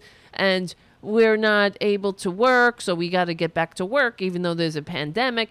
They're too stupid to put two and two together or go online and fucking read The Guardian and say, guess what? Holy shit, all over the world, everybody is getting paid to stay home, like in England. How come in England they're not screaming and crying to get back to work? They're saying, hey, hold on, slow down.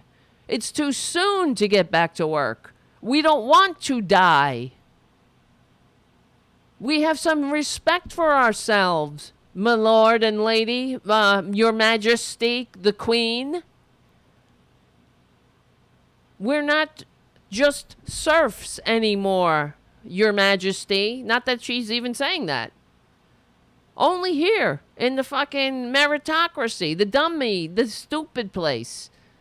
Ground zero of stupidity. Where the dummies are manipulated by fascist propaganda to not be able to see the forest through the trees. Or why would you look anywhere else for news? Why would you go online and explore outside your community, much less another country, every other country, and learn that every other country doesn't have food lines like us? Gee, what a fucking idea. Why would English people not want to scream and yell and say, let me get back to work? Oh, I get it. Oh, it makes sense now. Because they're being paid their salaries to stay home. In a government that actually might be working for them a little bit more than working for us here. Than our government is working. It's not working for us. You get it? It doesn't work for us. It's not meant to. Unless we make it work for us. And how dare you? That's why I don't want to go around in circles. But fuck you, Nancy Pelosi. Come on. With this cobra. Shame on you. And I can't wait. I will be calling her office. How dare you? Shame her fucking ass. Like, this has to stop. Either the Democratic Party is the party of the people, or this democracy is over. It is over. Now, we need to get it back, but enough. I don't know who I can't stand worse. The filthy fascists or the the ones who enable it constantly. Cobra? Giving more money. That's what you need? You got to prop up this disgusting racket? Only in America, only the American dupes would put up with having a private company murder us. Year after year after year. How many people have to be murdered? Where's Aaron Brockovich?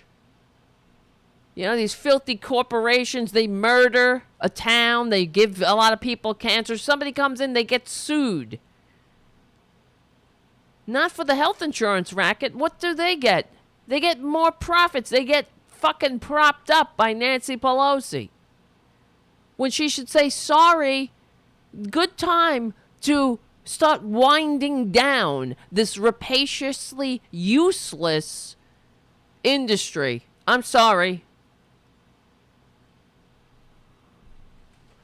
No more blood money to the goddamn health insurance racket. Oh my God, I'm so pissed off thinking of this.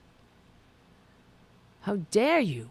How dare you give that fucking racket more of our money? Haven't they killed enough of us? Aren't they rich enough? Enough of them. It's time for them to go.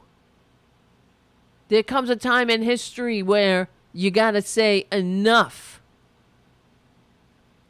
Like, the leeches industry. I'm sure they took a big hit when medicine advanced. It's time to move away from private health insurance. You're not being insured, honey. They're there to stop you from getting care. They're there to take your premiums and take the tax dollars and fucking deny you care. They're there to kill you. They don't want to make you better. You're better in spite of them.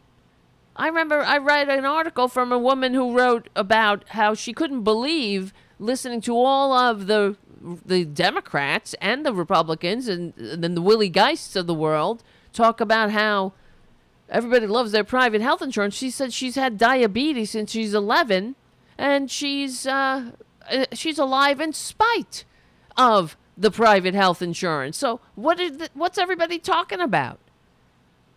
A constant battle for these private health insurances are waging against the people. They hate us. Private health insurance only likes us when we die.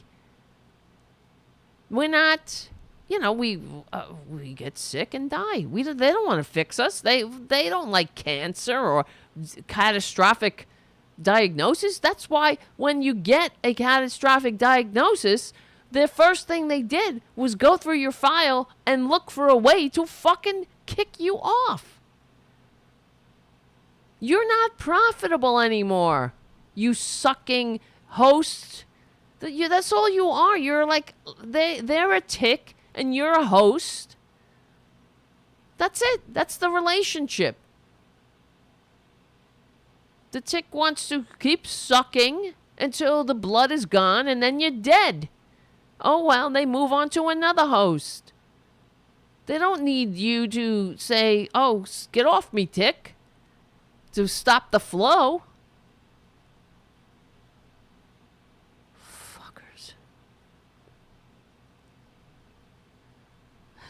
That's why we have to shame these mother effers. Shame them.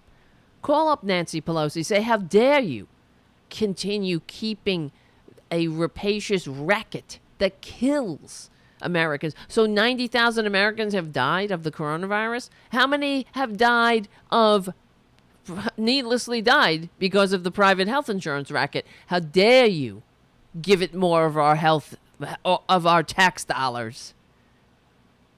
You freak. You should be giving it to expanding Medicaid. Let those who lost their employer-based insurance bullshit, which is a ridiculous system, a stupid system, let them buy into Medicare. You fucking moron, Nancy Pelosi. I know you're great at sucking money out of donors, but time to get a new hobby.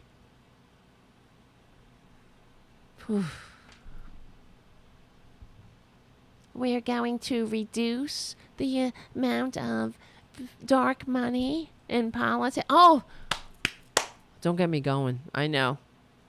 Because Michael Deason's going to get mad at me.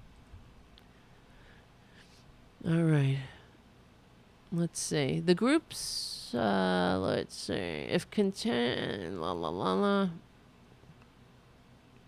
It's too early to know whether and how, which part of the new law the administration might address in the coming month. Whatever. Fucking cares.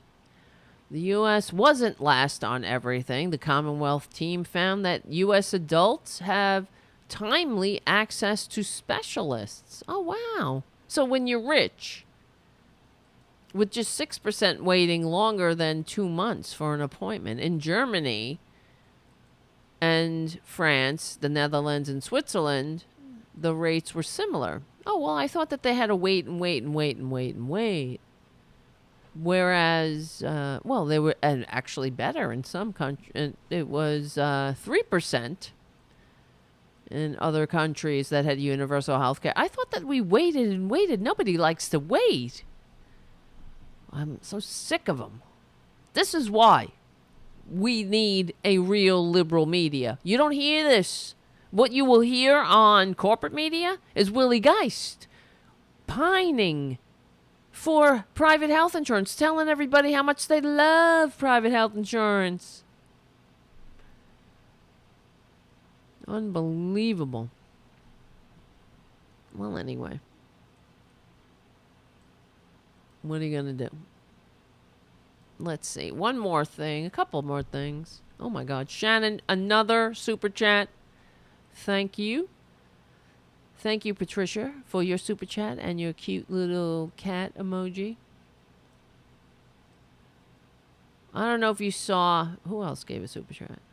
Did I miss it? Steven, of course. Jim. Oh, my God. Only a few more dollars to $100. And that will be a very good day. That'll make me feel good. That's all I can say. I don't know how many people are watching.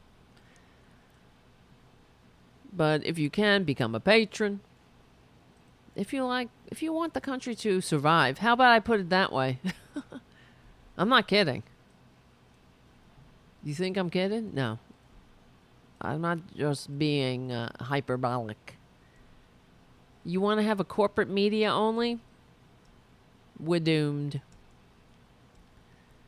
But anyway, all right. So one thing, so many things. I was going to get into Stacey Abrams. I don't know if you saw. That might be a conversation for a different day because it's long. But today, let's just do this one. Let's keep the Twitler. Because Stacey Abrams is annoying, all right? This whole, will she be the vice president? Won't she? Will she? Won't she? It's so annoying. It's a pageant that means nothing. And it's irritating me.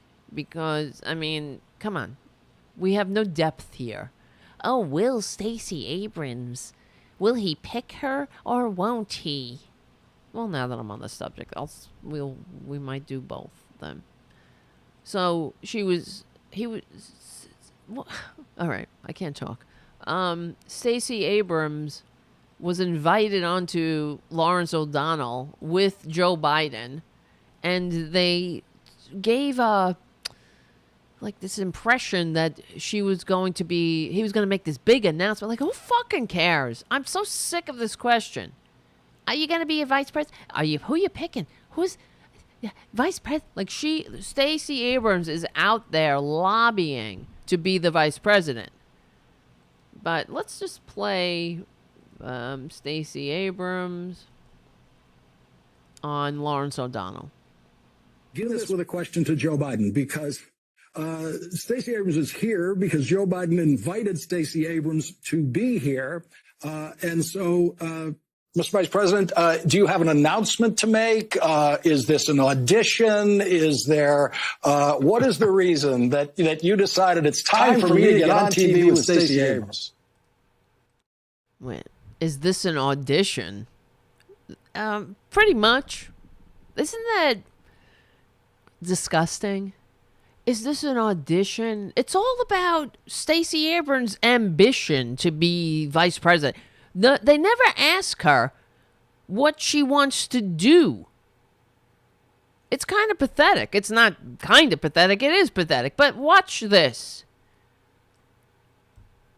Oh, so you have an announcement to make? Well, because Stacey Abrams has done more to deal with the fair vote and making sure there is a fair vote than anybody.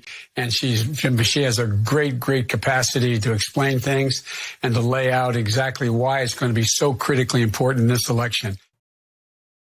I have a great capacity to explain things. Pick me. This president's already said when they put in the stimulus package the Congress first passed money to provide for mail-in ballots, he already said, I'm not for that. If we do that, no Republican will ever win, or something to that effect. He's made it clear. This is the guy who said he wants to defund the post office from being able to deliver ballots. I mean, so Stacey knows what she's doing, and she's an incredibly capable person. That's why he invited her on? You see her face kind of fell. She probably thought she might have been, it might have been her shot. But it's so pathetic. I don't know if you saw, oh my God, I want to vomit. This article that the Washington Post wrote about Stacey Abrams. Let me just show you. That's not that picture. Beep, boop, beep. This is the accompanying photo that they used in their profile of Stacey Abrams. Can you fucking believe this photo? What is she? She God or something? And it's the Beto O'Rourke effect. It doesn't matter. No substance. Just all, it's like it's The Bachelor. It's the reality TV. Who's going to get the rose? Who will get Joe Biden's rose? Who gets voted off the island? Wait, why do I keep switching it? Look at this shit. I mean, what? Trying to find the big photo. Are you kidding me here? So let's listen. Let me just read the first part of this article.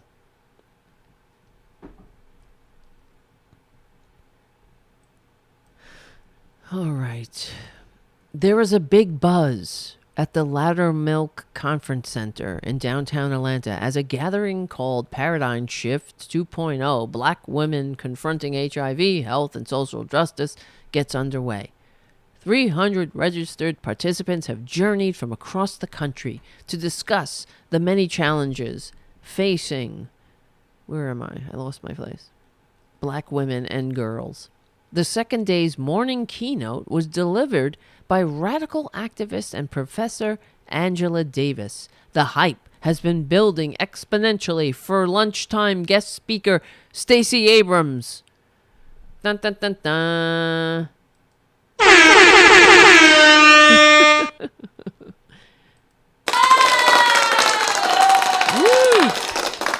When she is finally introduced, the women shout and leap to their feet. Young women stand in chairs. Camera phones flash. Abrams, who appears both amused and slightly disturbed about the fuss over her, takes control of the chaotic scene. I've witnessed this level of affection for very few political leaders in the Democratic circles I've been in since the 80s, by the way. They have last names like Clinton, both Hillary and Bill, Sanders, Warren, Jackson, and Obama, both Michelle and Barack. I am going to make sure there is peace in this room, Abrams says. Y'all are about to annoy each other with these cameras. So I'm going to stand up and I'm going to stand in front of each of you, take pictures so you can put your camera down. Let me just show you the picture again. Are you kidding me? Who the fuck is she? Is she Aretha Franklin or God? I don't know. She's come to save us. Oh, Stacey, please, what do you stand for? I have no idea. But she's here to fucking save us. Pandemonium ensues as she walks to the far left of the stage, like a runway supermodel. Are you serious?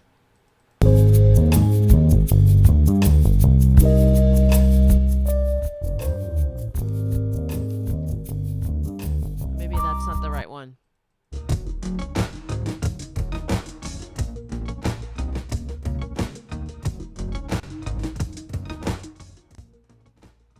She's the new it girl, that's for sure. Comfy socks. Boom, bum, bum, bum, bum, bum, bum. Stacey Abrams. She's coming. Can you hear that music? I hope it's not just me singing. We got a loop going. I hope you can hear it too.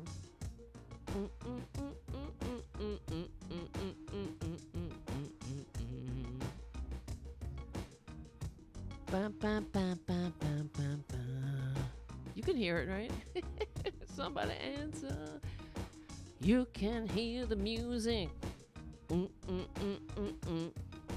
Pandemonium ensues as she walks to the far left of the stage like a supermodel, stops on a dime and poses and tilts her head slightly. She smiles. Camera flashes explode. She next pivots and walks slowly to the center of the stage and freezes and repeats. Pose again. Flashes explode. Yeah. Boom. She pivots and she walks to the far right of the stage. Same. You wonder whether she's done it before because it's not necessarily what one expects from a 46-year-old politician who was nearly elected first black female governor in U.S. history. Yeah. She lost by fewer than 2% in 2018 Georgia race riddled with allegations of voter suppression. before that she was a state legislator, I mean, who had served us the Georgia General Assembly. Now her name is on pundit's short list of a running mate VP. Now her name is on Joe Biden's lips.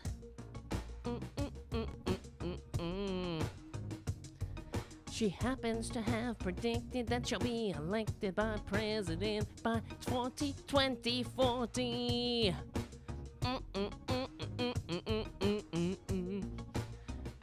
Just as quickly as Abrams arrives the runway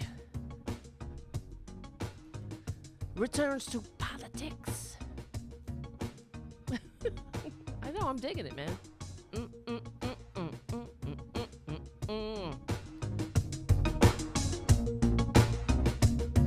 Can you dig it?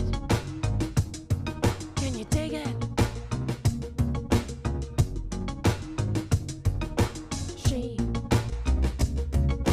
dives into it. Why? Why she's here? She believes that women matter. Wow,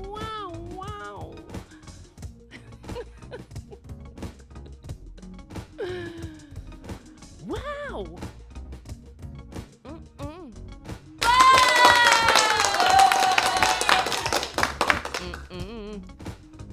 She says, we live in a time where we have purported leaders who claim to speak for the women. They don't speak to us. And that's ignorance. They make decisions that are designed not for our success, but our demise. I'm Stacey Abrams. My deep suspicion.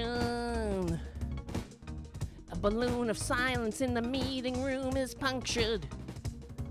Preach! Preach! You go, girl! Amen!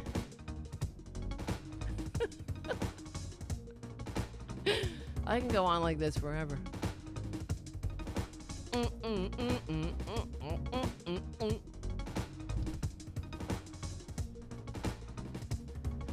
That's Stacey Abrams!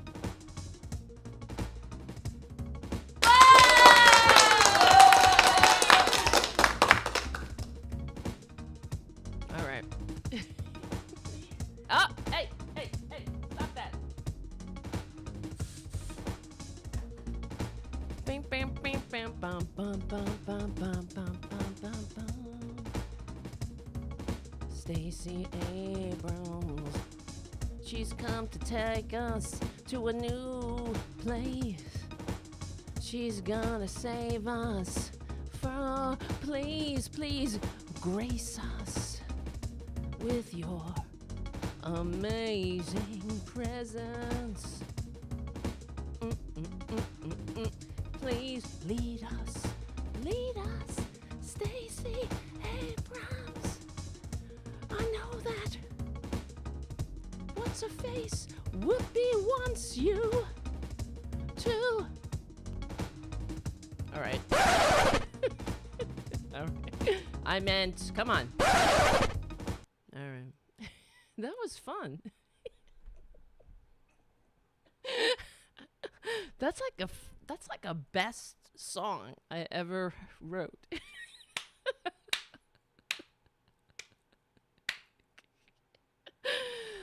That was oh my god, that just like came out of me.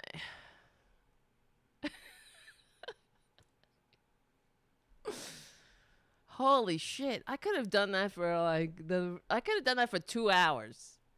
It was really, I felt like I was kind of like in a K-hole or something, you know? I really did.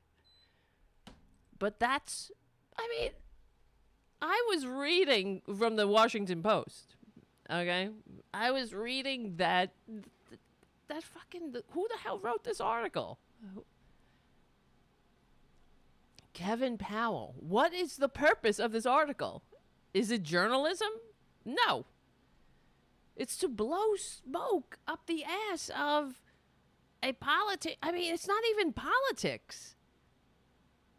Peace in the room. Yo, I'm about to annoy you with these cameras. I'm going to stand up. I'm going to, everyone's, you go, girl. All right. Nowhere does it say what the hell she's standing for. She's walking. She owns the room like a runway model. The balloon of silence is punctured. Amen. Preach. You go, girl. Where is it in here that she's, what the fuck she stands for? She stands for Stacey Abrams wants to be VP. That's it. And they're all the corporate media they're bought into this shit. And it really has brought the entire system. This is why I'm insane, okay?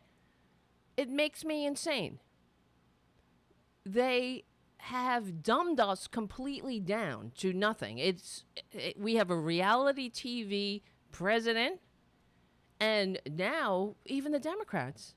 You know, I thought the Democrats were supposed to be better than this. The reality TV runway model Stacey Abrams owning the stage. She's going left. She's going right. Oh, my God. Thank you, Stephen. He says he's got to put his hens to bed. Guys, you're amazing. Thank you, Stephen, for all your super chats. Thank you, Robin. If I don't get any more super chats for that rap, I don't know, man. I'm just kidding. I should do a fucking rap. That was just, honestly, you can't do that again. I could have kept going, but I thought, this is going to be weird if I keep going. But then it goes weird. Like, you just keep going, and then it gets weird, and gets uncomfortable, and then it gets good, goes back to funny again, because it's going on so long, you know what I mean? So. Oh my God. That was good. That was funny. I mean, fun for me. It was fun. I hope you could hear the music, right? Guys, you heard the funky loop underneath, I hope. Otherwise, I'll have to add it in on the podcast. Because you know this goddamn system that I'm working with. I don't often hear what's going out. All right, ba-boom, cha-ching. Stephen Lee, once again. He has brought us over the $100 threshold. Thank you. Ba-boom. Boom. Okay, so let's see. Where is... I just wanted to show you some more annoying things, and then we'll call it a night. I like doing this show. I hope I can do it every day. One day. It's not that it's not just liking it. It is necessary. I mean, but you have to like it. Otherwise, what's the point? If you don't like it, then people will be like, well, I don't watch that fucking show. You don't even like doing it. I'm not like Chris Cuomo here, right? You heard Chris Cuomo say, oh, he hates his job. Well, guess what? We hate you too. Okay? How do these people get jobs on the corporate media? This is the problem. That's why this country is where we are. All these corporate media mouthpieces, they don't deserve it. They're not even, what did they bring to the table? Who cares? Chris Cuomo. He's the brother of the governor. Okay, whatever. He's also a big fucking liar, too. I don't know if you saw. Did you see when, this is off track, but when Chris Cuomo, he had the coronavirus. And he fucking made a big lie. Well, he made a big to-do about okay, I'm coming out of quarantine now for the first time ever. And he live streamed it on his show. And it was all bullshit. He had been out of quarantine, and we had the images to prove it. He had been in an altercation with one of his neighbors, one of his neighbors said to him, shouldn't you be inside? You have the coronavirus. And he was like, oh, yeah, fuck off. And he got into words with this person. And then his daughter, they had images on her Instagram and other, whatever she had, Zip Zockity Zoo, whatever that it's called. Zip Zock, TikTok. And it was images of her father, not in quarantine, sitting around in the living room with his family. But for the camera, he had to make this whole thing.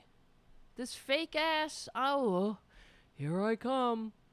For the first time, I'm coming out of... Okay, I'm finally out of the basement. Like we're all a bunch of assholes or something. Well, that's what they think. I guess we are. We are a bunch of assholes. Because we buy it. We keep... These people have major platforms, and we believe them.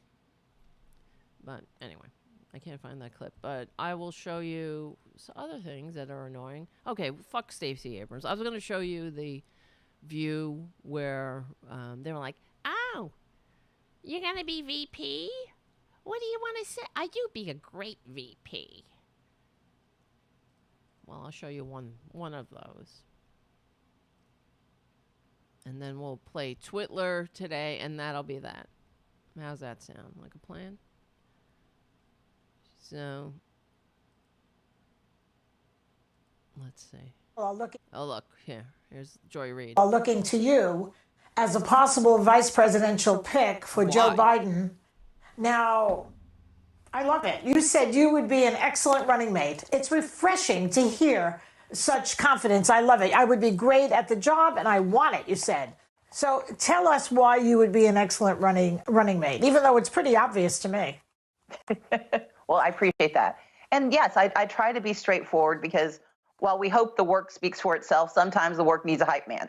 And I learned early on that if I didn't speak for myself, I couldn't tell the story. But here's where I am. I've spent the last 25 years of my life in service, doing the work that I believe needs to be done. And whether I'm in elected office or doing it through a nonprofit or starting a small business to help other small businesses. Can I ask anybody on the chat, tell me what Stacey Abrams stands for? Fair fight. Okay, she does the fair fight voting after she lost. And that's debatable, I know. What else? What has she done? I could tell you a couple things only because I researched it. She's not exactly a progressive.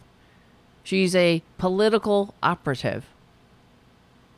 For example, in Georgia, that's like a right-wing state, right? That's probably why she has to go around saying that she's a big fan of Atlas Shrugged. Okay? I got an Atlas to shrug for you to shrug on right there. And I wish they would shrug. Just please, shrug already. I'm sick of you. And so in Georgia, there's this filthy, disgusting, racist monument, Stone Mountain. Okay, I'm looking it up. And in the Georgia legislature, there was, because, Stone Mountain, the Civil War is a war. It's a racist ass fucking war for racists. That's why the states, when they're talking about states' rights, they're talking about the right to own other human beings. So black people who live in the South are sick of these racist assholes and their monuments to all the goddamn traitors who rose up against the United States. and murdered and ensured that 500,000 Americans died for their right to own other human beings, because they couldn't let go of their human property. They weren't letting go easy. But in order to, when black people got a little too uppity, that's when all the monuments started breaking out. All the monuments to the traitors, all the Confederate flags, all of the, all the monuments to the traitors to the United States. So there's this mountain. What the hell? Let's see. Stone Mountain. I'm trying to find it. Monument. Like Mount Rushmore. On the side of a mountain is an image carved into the mountain. Is an image of a bunch of traitors to the United States. The largest high relief sculpture in the world. The Confederate Memorial depicts 3 Confederate traitors to the United States. It's like Nazis. It's like Germany having their heritage, their Nazi heritage, on the side of a mountain, which they would never do. No sane civilization puts monuments up to the traitors of that civilization. So the goddamn stupid monument depicts 3 Confederate figures of the Civil War. Jefferson Davis, the traitor. General Robert E. Lee, the traitor. And Thomas Stonewall Jackson, they're all racists, and the traitor.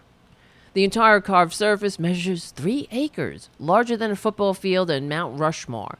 The carving of 3 men towers 400 feet above the ground. Whatever, who cares? In 1912, the carving existed only in the imagination of Mrs. Helen C. Plain, charter member of the Daughters of the Confederacy, a bunch of traitors and racists. But in 1912, these monuments didn't spring up after the Civil War. They started springing up when black people got a little too uppity. It's the way of saying, hey, Jim Crow is in town, get in your place, N-word. So 3 sculptors worked on the carving during its creation. Gutzon Borglum, sounds like a real true American asshole, was hired in 1915 as the carving consultant. In 1916, he was appointed carver sculptor by Stone Mountain Memorial Association. Borglum envisioned a carving with 7 central figures accompanied by an army of thousands of racist traitors. Well, I added the racist traitors. He was not able to begin work on the carving until 1923 due to funding problems and World War I. Well, why don't they just secede? I don't know. Whatever. Who cares? This is the story of this fucking stupid monument. And they have you can go groups in education. This place should be it should be blown up. It should be replaced by a monument to the Underground Railroad. If this was a sane society, that's what would happen. So during Stacey Abrams' tenure in the Georgia legislature, there was a movement to get rid of Stone Mountain, to fucking erase that shit.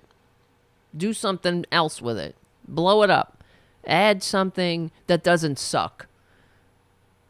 And Stacey Abrams didn't sign on to it because she is a political operative. She saw that she didn't want to, with the progressives. The progressives wanted to remove this offensive imagery, this an image of traitors who stood up and rebelled against the United States. Treason that should be met with ignoble nothing. You know, like, for example, Benedict Arnold. He was a great general.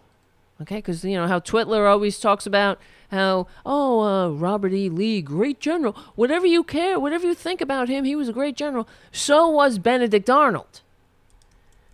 And he won. In fact, without Benedict Arnold, the United States would probably still be a colony of England.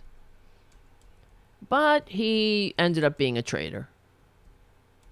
And regardless, he was a great general. We have one monument to Benedict Arnold in the United States. It's called the Boot Monument because he got shot in the leg during one of his major battles. So they commemorate his service that way. But they don't say they're not commemorating him. So it's sort of a way of honoring his service to the country without honoring the traitor that he turned into. So the Boot Monument is American Revolutionary War memorial located in Saratoga National Historical Park in New York. It commemorates Major General Benedict Arnold's service at the Battle of Saratoga. This battle was the battle where the French saw that the Americans might actually win the war, that they could win if they had support. And without French arms and training and money, the colonists would never have won the independence, unfortunately. Now I feel like what a shame, right? So if it wasn't for the Battle of Saratoga, we would still be a colony of England. Anyway, you don't give traitors a monument, okay? If you're a sane effing country. But so Stacey Abrams, you know what she did? When she was sort of just a local politician, and the local, the liberals wanted her to sign on to this initiative to get rid of the Stone Mountain. Let's see, Stacey, I'm looking it up. She said no, okay? She didn't lend her support. Anyway, fast forward a couple of years when Stacey went to San Francisco to fundraise. Guess who started talking about Stone Mountain, getting rid of Stone Mountain? It's one of these disingenuous. Obviously, she doesn't care. She knows who she's talking to. She knows her audience. So in Georgia, she's all fine. Hey, leave Stone Mountain. I'm not signing on. I'm not standing on the right side of history with you because it's not politically advantageous for me. It's sort of like Hillary Clinton saying marriage is a sacred bond between a man and a woman. You know, while gay rights were still as contentious before. Now all of a sudden she's leading gay rights parades and whatnot. But while we were fighting people like her. And it is the reason I'm talking about this Stone Mountain thing is that it is exactly everything that I can't stand about these politicians. It's either it's right or it's not. Are you on the right side of history? Of course it's wrong to commemorate a bunch of racists and traitors. Stand on the right side of history if that's what you believe. If she didn't care, okay, that's a different story. Fine. Then it's not her fight. Fine. But why go to San Francisco and start saying how we must remove the Stone Mountain monument when she's trying to raise money for her gubernatorial campaign from the San Francisco liberals? It's just completely disingenuous.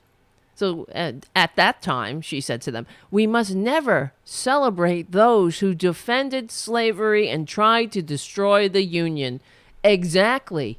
Well, why didn't you feel that way years before? Unbelievable. Well, not unbelievable, but it's typical. That's why when they're like, there's so many videos like this where Stacey Abrams on all these different shows, Democrats asking her on the so-called liberal media, "Oh, you're gonna be vice president? You want?" Oh, but they never ask her. What the? Why? What is it? Just because you're a black woman? So is Condi Rice. Get her up in here. Really?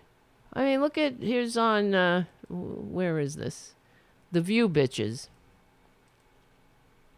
Stacey Abrams.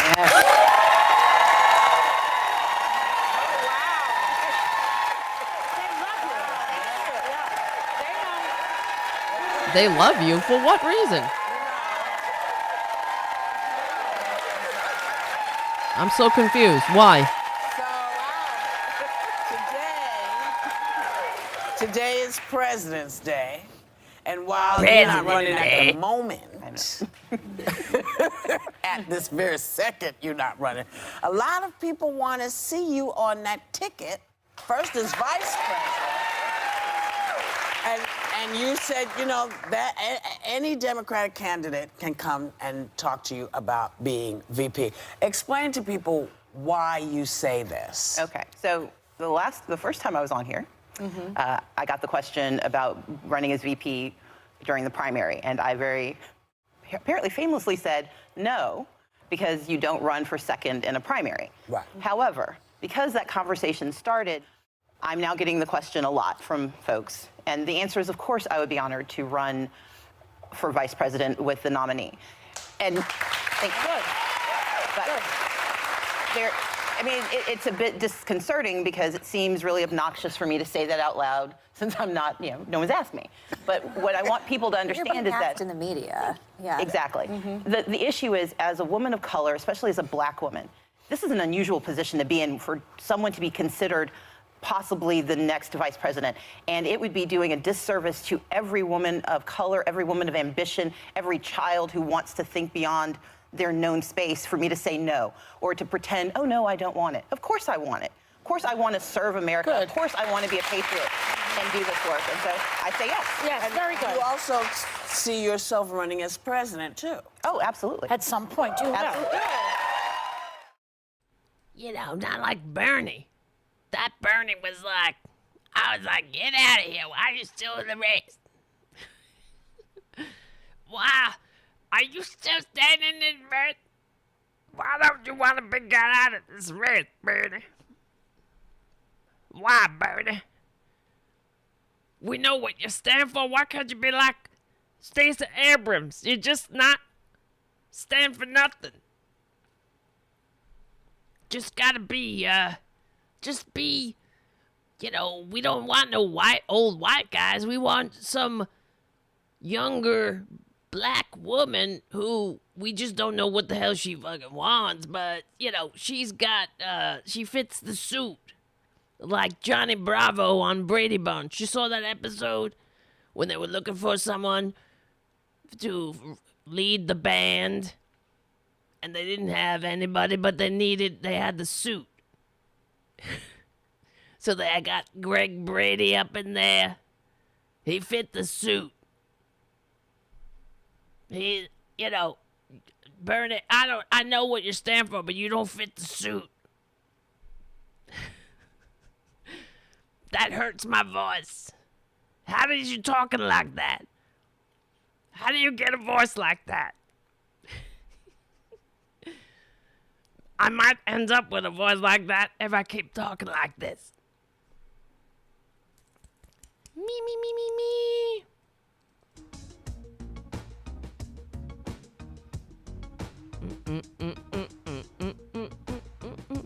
Uh-oh, don't get me started. Yeah, don't get me started. I feel another rap coming on. No, I don't.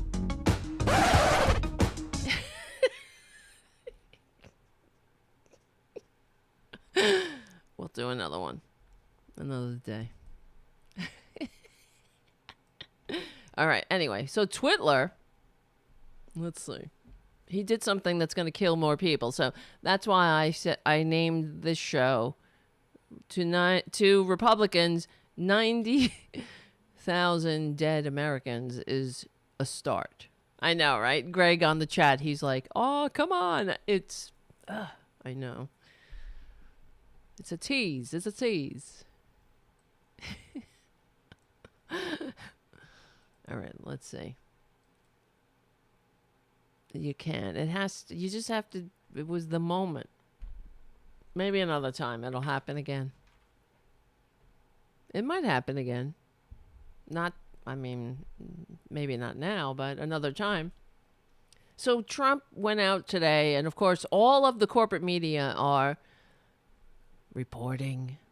This is what happens. That's why, another reason why we are swirling around the bowl on with the middle class, below 50% of the population. Think about what they could be asking Stacey Abrams on The View. If they really gave a shit, it wasn't just about her identity, this bullshit identity politics, this bachelorette, you get the rose stupidity that we're all subjected to. They could have asked Stacey Abrams, Stacey, don't you find it abhorrent that for the first time since the first Gilded Age, the middle class is now below 50% of the population? And what are you going to do about that? What policies would you promote? Instead of, you going to be vice president? You want to be vice president? Who cares? You want to be vice president. Good for you. Good for you for asking and saying that you want to be president. Like, who fucking cares? It's like a vice president is just somebody's private ambition. Not that it has any relevance to this country that is now the least upwardly mobile. That never crosses anybody's lips. No, it's just, oh, well, what do you think, Stacey? They love you here. Oh, I hope you do it. You'll be great. Not that we know. I mean, we know what Bernie stands for. I know. I'm sorry. I bring up Bernie. Yes. But we know what he stands for. He stands for, what's right. Why doesn't she stand for it? Why doesn't she say? You don't have to be Bernie. She could say the same things. She could say, yeah, it's abhorrent that 1/3 of the American people can't retire. That's not the system that works. That's not democracy. My mission in life will be to ensure I'm in public service so that we can right this country and, correct it and ensure that the American dream is not just available in New Zealand or in Sweden or England, but we re-import it right back here, using policies that are American. We've done this before. We could do it again, but we have to get money out of politics. We have to ensure that one person, one vote. Everybody's vote. Yeah, if that's her thing. Yes, voting. I agree. It goes beyond that, though. What do we do then? It's a bigger picture. It's all of it, the whole thing. But anyway, so Twitler here, he said that he is taking hydroxychloroquine, a drug that he's been promoting that's already killed some people because they found it in their cabinet. It was in some kind of fish food. So they're like, oh, hey, Ma, look what I got. This drug that the president, our president, God bless Donald J. Trump, the J is for genius and Jesus. So he told us that we can stave off this horrible liberal virus from China if we took this drug that everyone's taking. It's sweeping the nation. Like, it's sweeping the nation like the good news about Trump. And here, let's take it, Ma. And next thing you know, Ma's dead, and well, I think Pa's dead. I'm not sure. One of them is dead, and the other one's in a coma, soon to be dead. So, thank you, Twitler. But here he is again, explaining. Oh, it just came out. Oh, I don't know. You know, you all are fake news, but I'm taking hydroxychloroquine. Here we go. A lot of good things have come out about the hydroxy. A lot of good things have come out. Oh, wait, You'd be wrong. surprised at how many people are taking I'd be it, especially surprised. Did I? Wait, I just want to make sure that's the right video. Hold on. Because I thought I had a different video that was better. A lot of good things have come out about the hydroxy. Oh, no, that's it. A lot of good things. A lot of good things have come out about the hydroxy. A lot of good things have come out. No, he means a lot of good things have come out of his fucking mouth about it.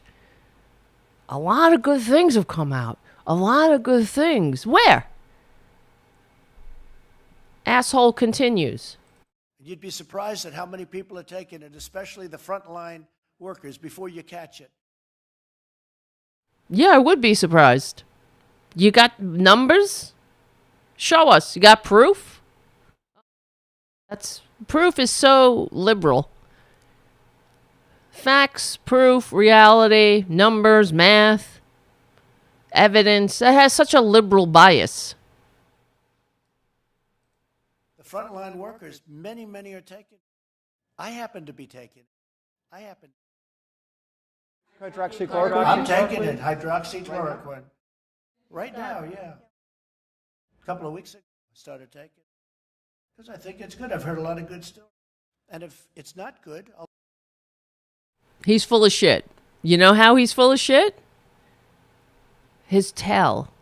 And, of course, the corporate media will never report this. They'll never put it in context. They'll never report his lies as the lies they are. He's full of shit. Of course, we can't prove it. He could say whatever. He's taking, he could, you know, I could tell you he's taking Adderall. We have heard from people who worked on the set of The Apprentice that he's a fucking drug addict. But, okay. An untreated drug addict, yes. And he's taking hydroxychloroquine. You know how we know he's lying? He's been taking it for 2 weeks. That's his tell. Everything's coming in 2 weeks. 2 weeks. Oh, yeah, no. Oh, you've been taking it? How long? Oh, a couple of weeks. That's how you know he's a fucking liar. If it was such a great drug, why not start months ago when you started touting it? No, he's taking it a couple weeks. Everything with Twitler is 2 weeks. So that's, you don't hear the corporate media talking about putting it together. 2 weeks. Look, here. We're going to be announcing something, I would say, over the next 2 or 3 weeks that will be phenomenal in terms of tax.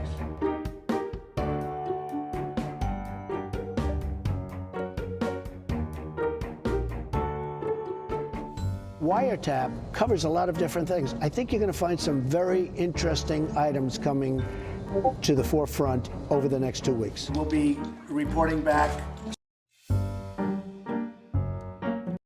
Tax.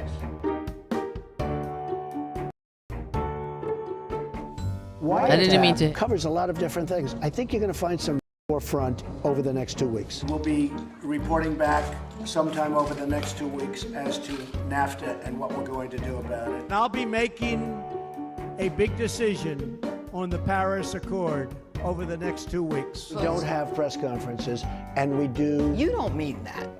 Well, just don't have them. Unless I have them every 2 weeks and I do myself. We're doing very well in the fight against ISIS, and we're going to be having a news conference in about 2 weeks to let everybody know how well we're doing. And the mines are starting to open up.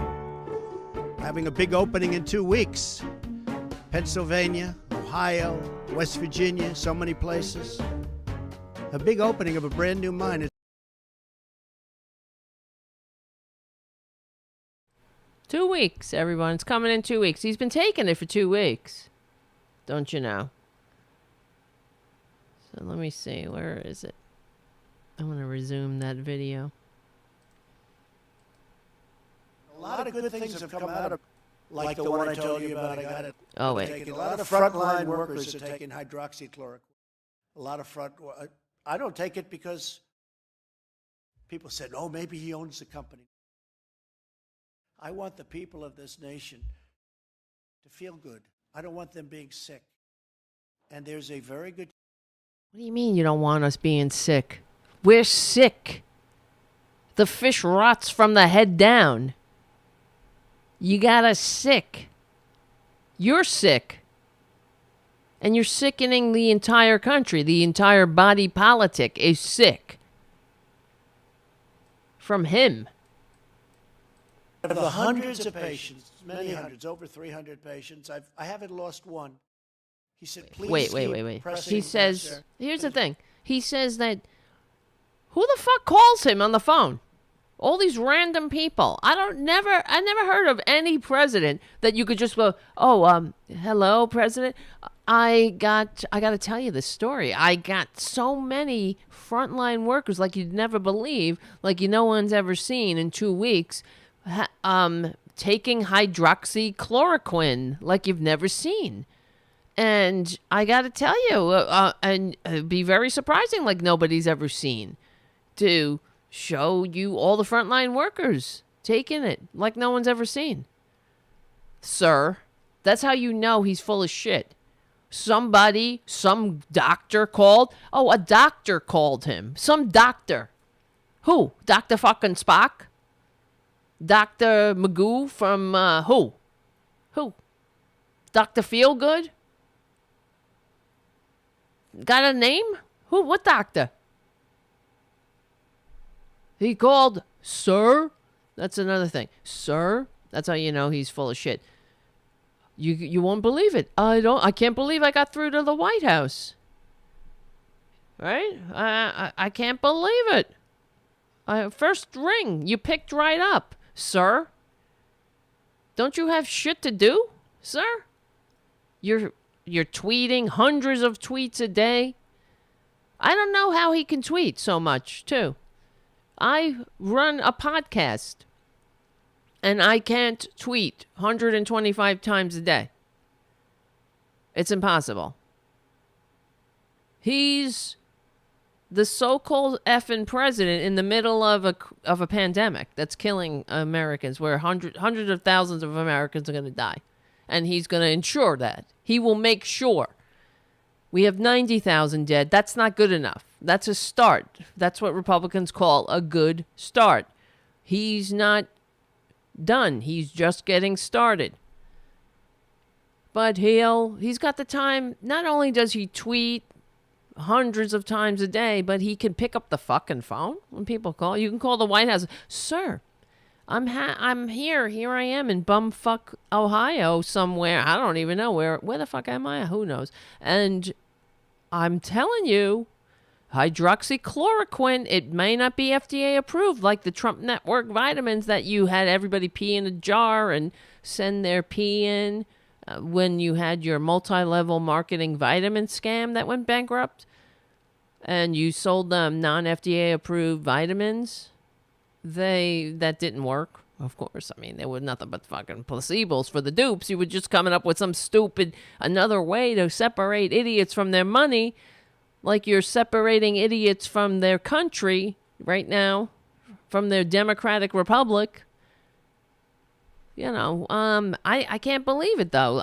Everybody's taking this hydroxychloroquine that you told that killed a couple of people, but that's okay. They were old anyway, and they were draining the system as useless eaters on Social Security, so I'm glad they're dead. But that's beside the point. I can't believe we've been taking it for 2 weeks, and I've been licking the coronavirus patients, and I can't even get the coronavirus. I've been trying to get it to prove I just wanted to have some liberal tears. So I started, my wife's a liberal and I wanted to see her cry. So I thought the best way is to get coronavirus. So I started licking some of my patients, and they have coronavirus, but none of them are showing any symptoms because they are Trump supporters taking hydroxychloroquine. And I was just licking them, showing, because I want liberal tears. My wife, if she knows I have the coronavirus, she will have some liberal tears, and I'll drink them with my kofifi. And I, just to make America great, you know what I mean. And I can't believe it. I can't believe you picked up the phone. I want to tell you, thank you for showing us the way that we don't actually need a country that works for all. It's so much better out here when we're at each other's throats. I don't know. Liberal tears, you need to bottle those liberal tears. It's better than sex. Not that you would know. I mean, you don't know what how long has it been with you and Melania. And after all, well, who knows? After all, you do look like a guy who's got to pay for it. So I know you insist that you're not a guy that has to pay for it, but you kind of look like a guy that has to pay for it. I don't know. I'm just shocked that you picked up the phone, sir. A lot of doctors take it. I take it. I hope to not be able to take it soon because, I hope they come up with some answer. But I think people should be allowed to. I got a letter from a doctor the other day from Westchester, New York, around the area. He didn't want anything. He just said, sir, I have hundreds of... From a doctor. He didn't want anything. Not like these fucking bitches. Not like any of my wives or my useless eater children and their useless eater intergenerational goddamn heirs. He didn't want anything. I don't know. I don't have a name. I got nothing. I got no proof. Just the words of a man that used to call the New York Post as his own press secretary, John Barron, and pretend that pretend that I am the best lay in New York City. That's what I needed to get out on the cover of the Post, because fact remains, everybody knows that John Barron, just between you and me, John Barron told us that Trump is a lousy lay. Of course he is. In order to be a good lay, you have to be giving. You can't be a selfish eater, right? You can't be a useless eater. It's got to be a give and take. Not just take. Like when, you're banging a porn star with your smaller than average Mario Kart looking mushroom penis. And therefore the whole world knows you're a joke. So you have to take us all to hell with you. Because somebody laughed at you. I think Obama made a joke about you at the press correspondence dinner. Not that I understand why the the press have a fucking dinner with all the people they're supposed to be reporting on, but that's besides the point. And I give them hydroxychloroquine. I give them the Z-Pak, which is zithromycin. And I give them zinc. Can you believe this shit? And out of the hundreds of patients, many hundreds, over 300 patients, I haven't lost one. He said, please keep pressing that, sir. And if you look at that phony report that was put in, that report on the hydroxy was given to people that were in extraordinarily bad condition. Extraordinarily bad. People that were dying. No, I think for whatever it's worth, I take it. I was...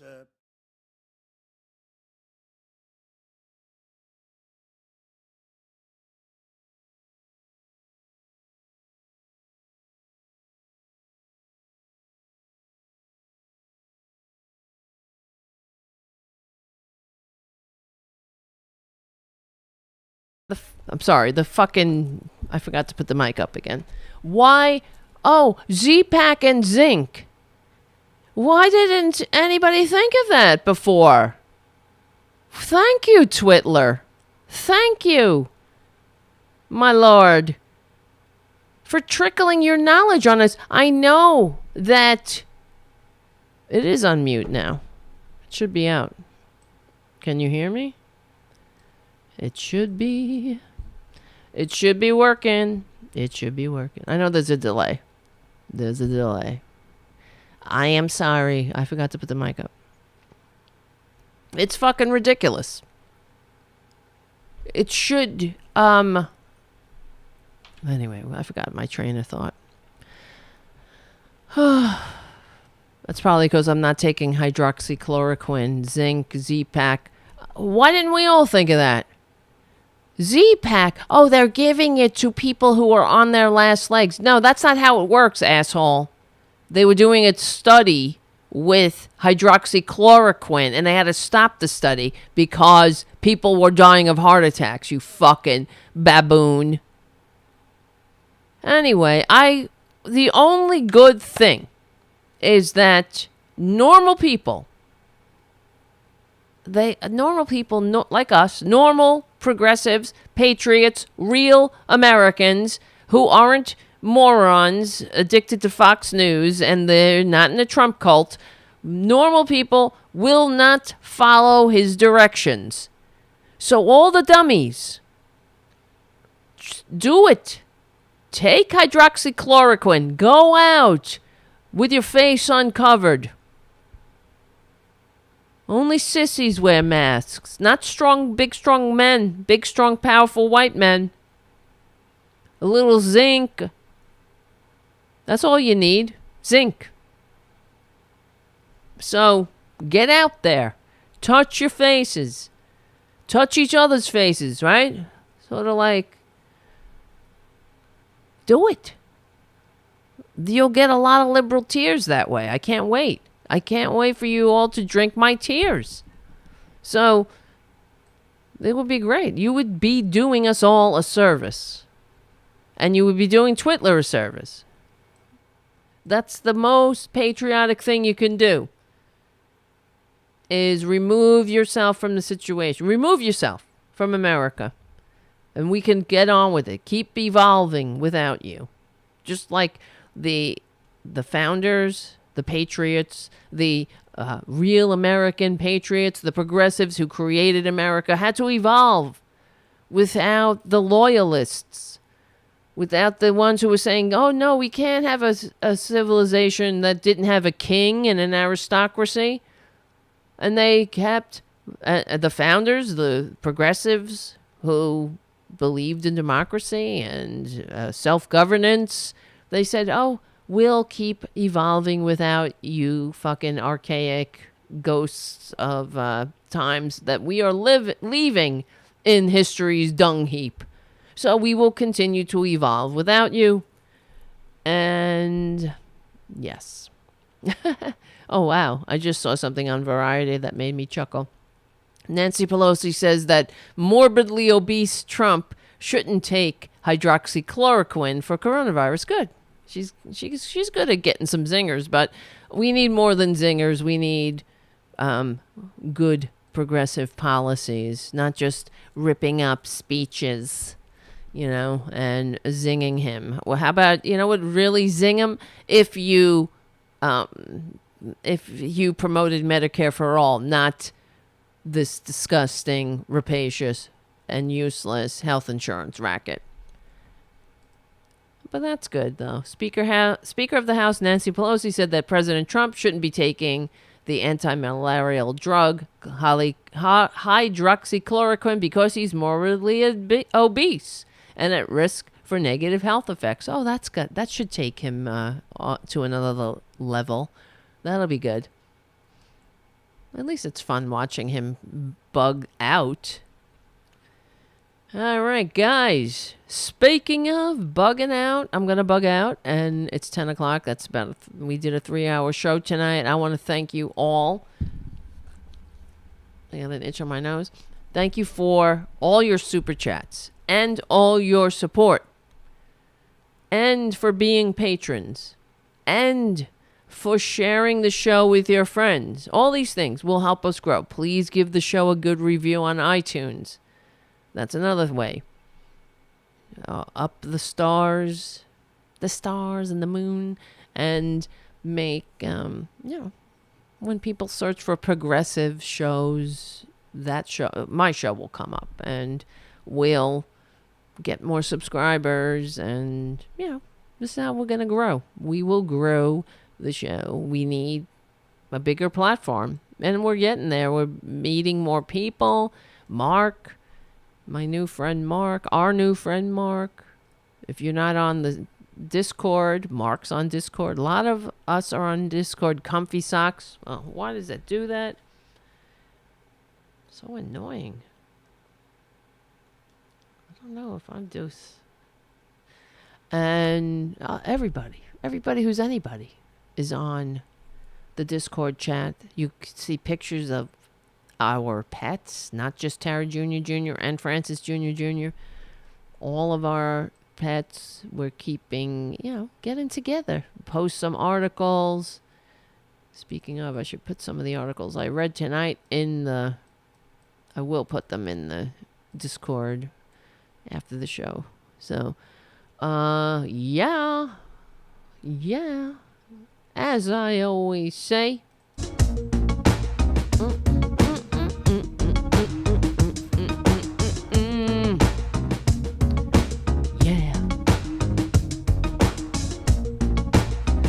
we stick together. Yeah. We win. We have to stick together. And we win.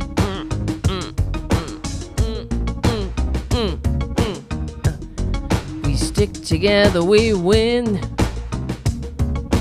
Yeah. Welcome, patriots. We are the real patriots.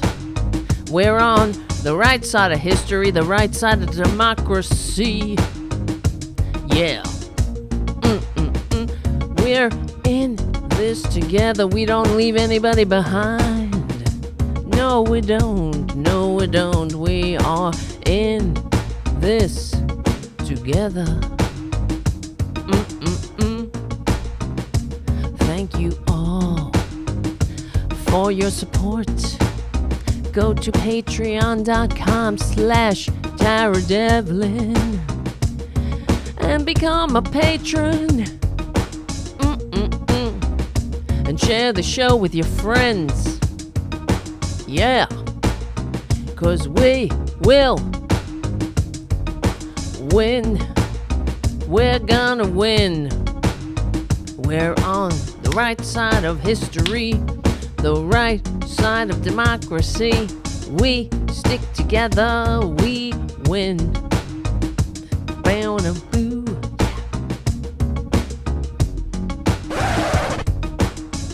All right.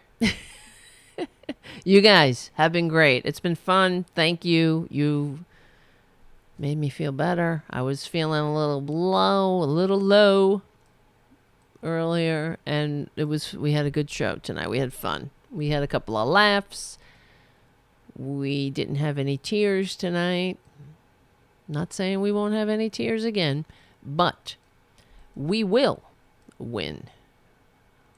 I'm not kidding. We are on the right side of history. We are on the right side of democracy. Thank you so much, everyone. My name is Tara Devlin. We stick together. We win. I will see you very soon.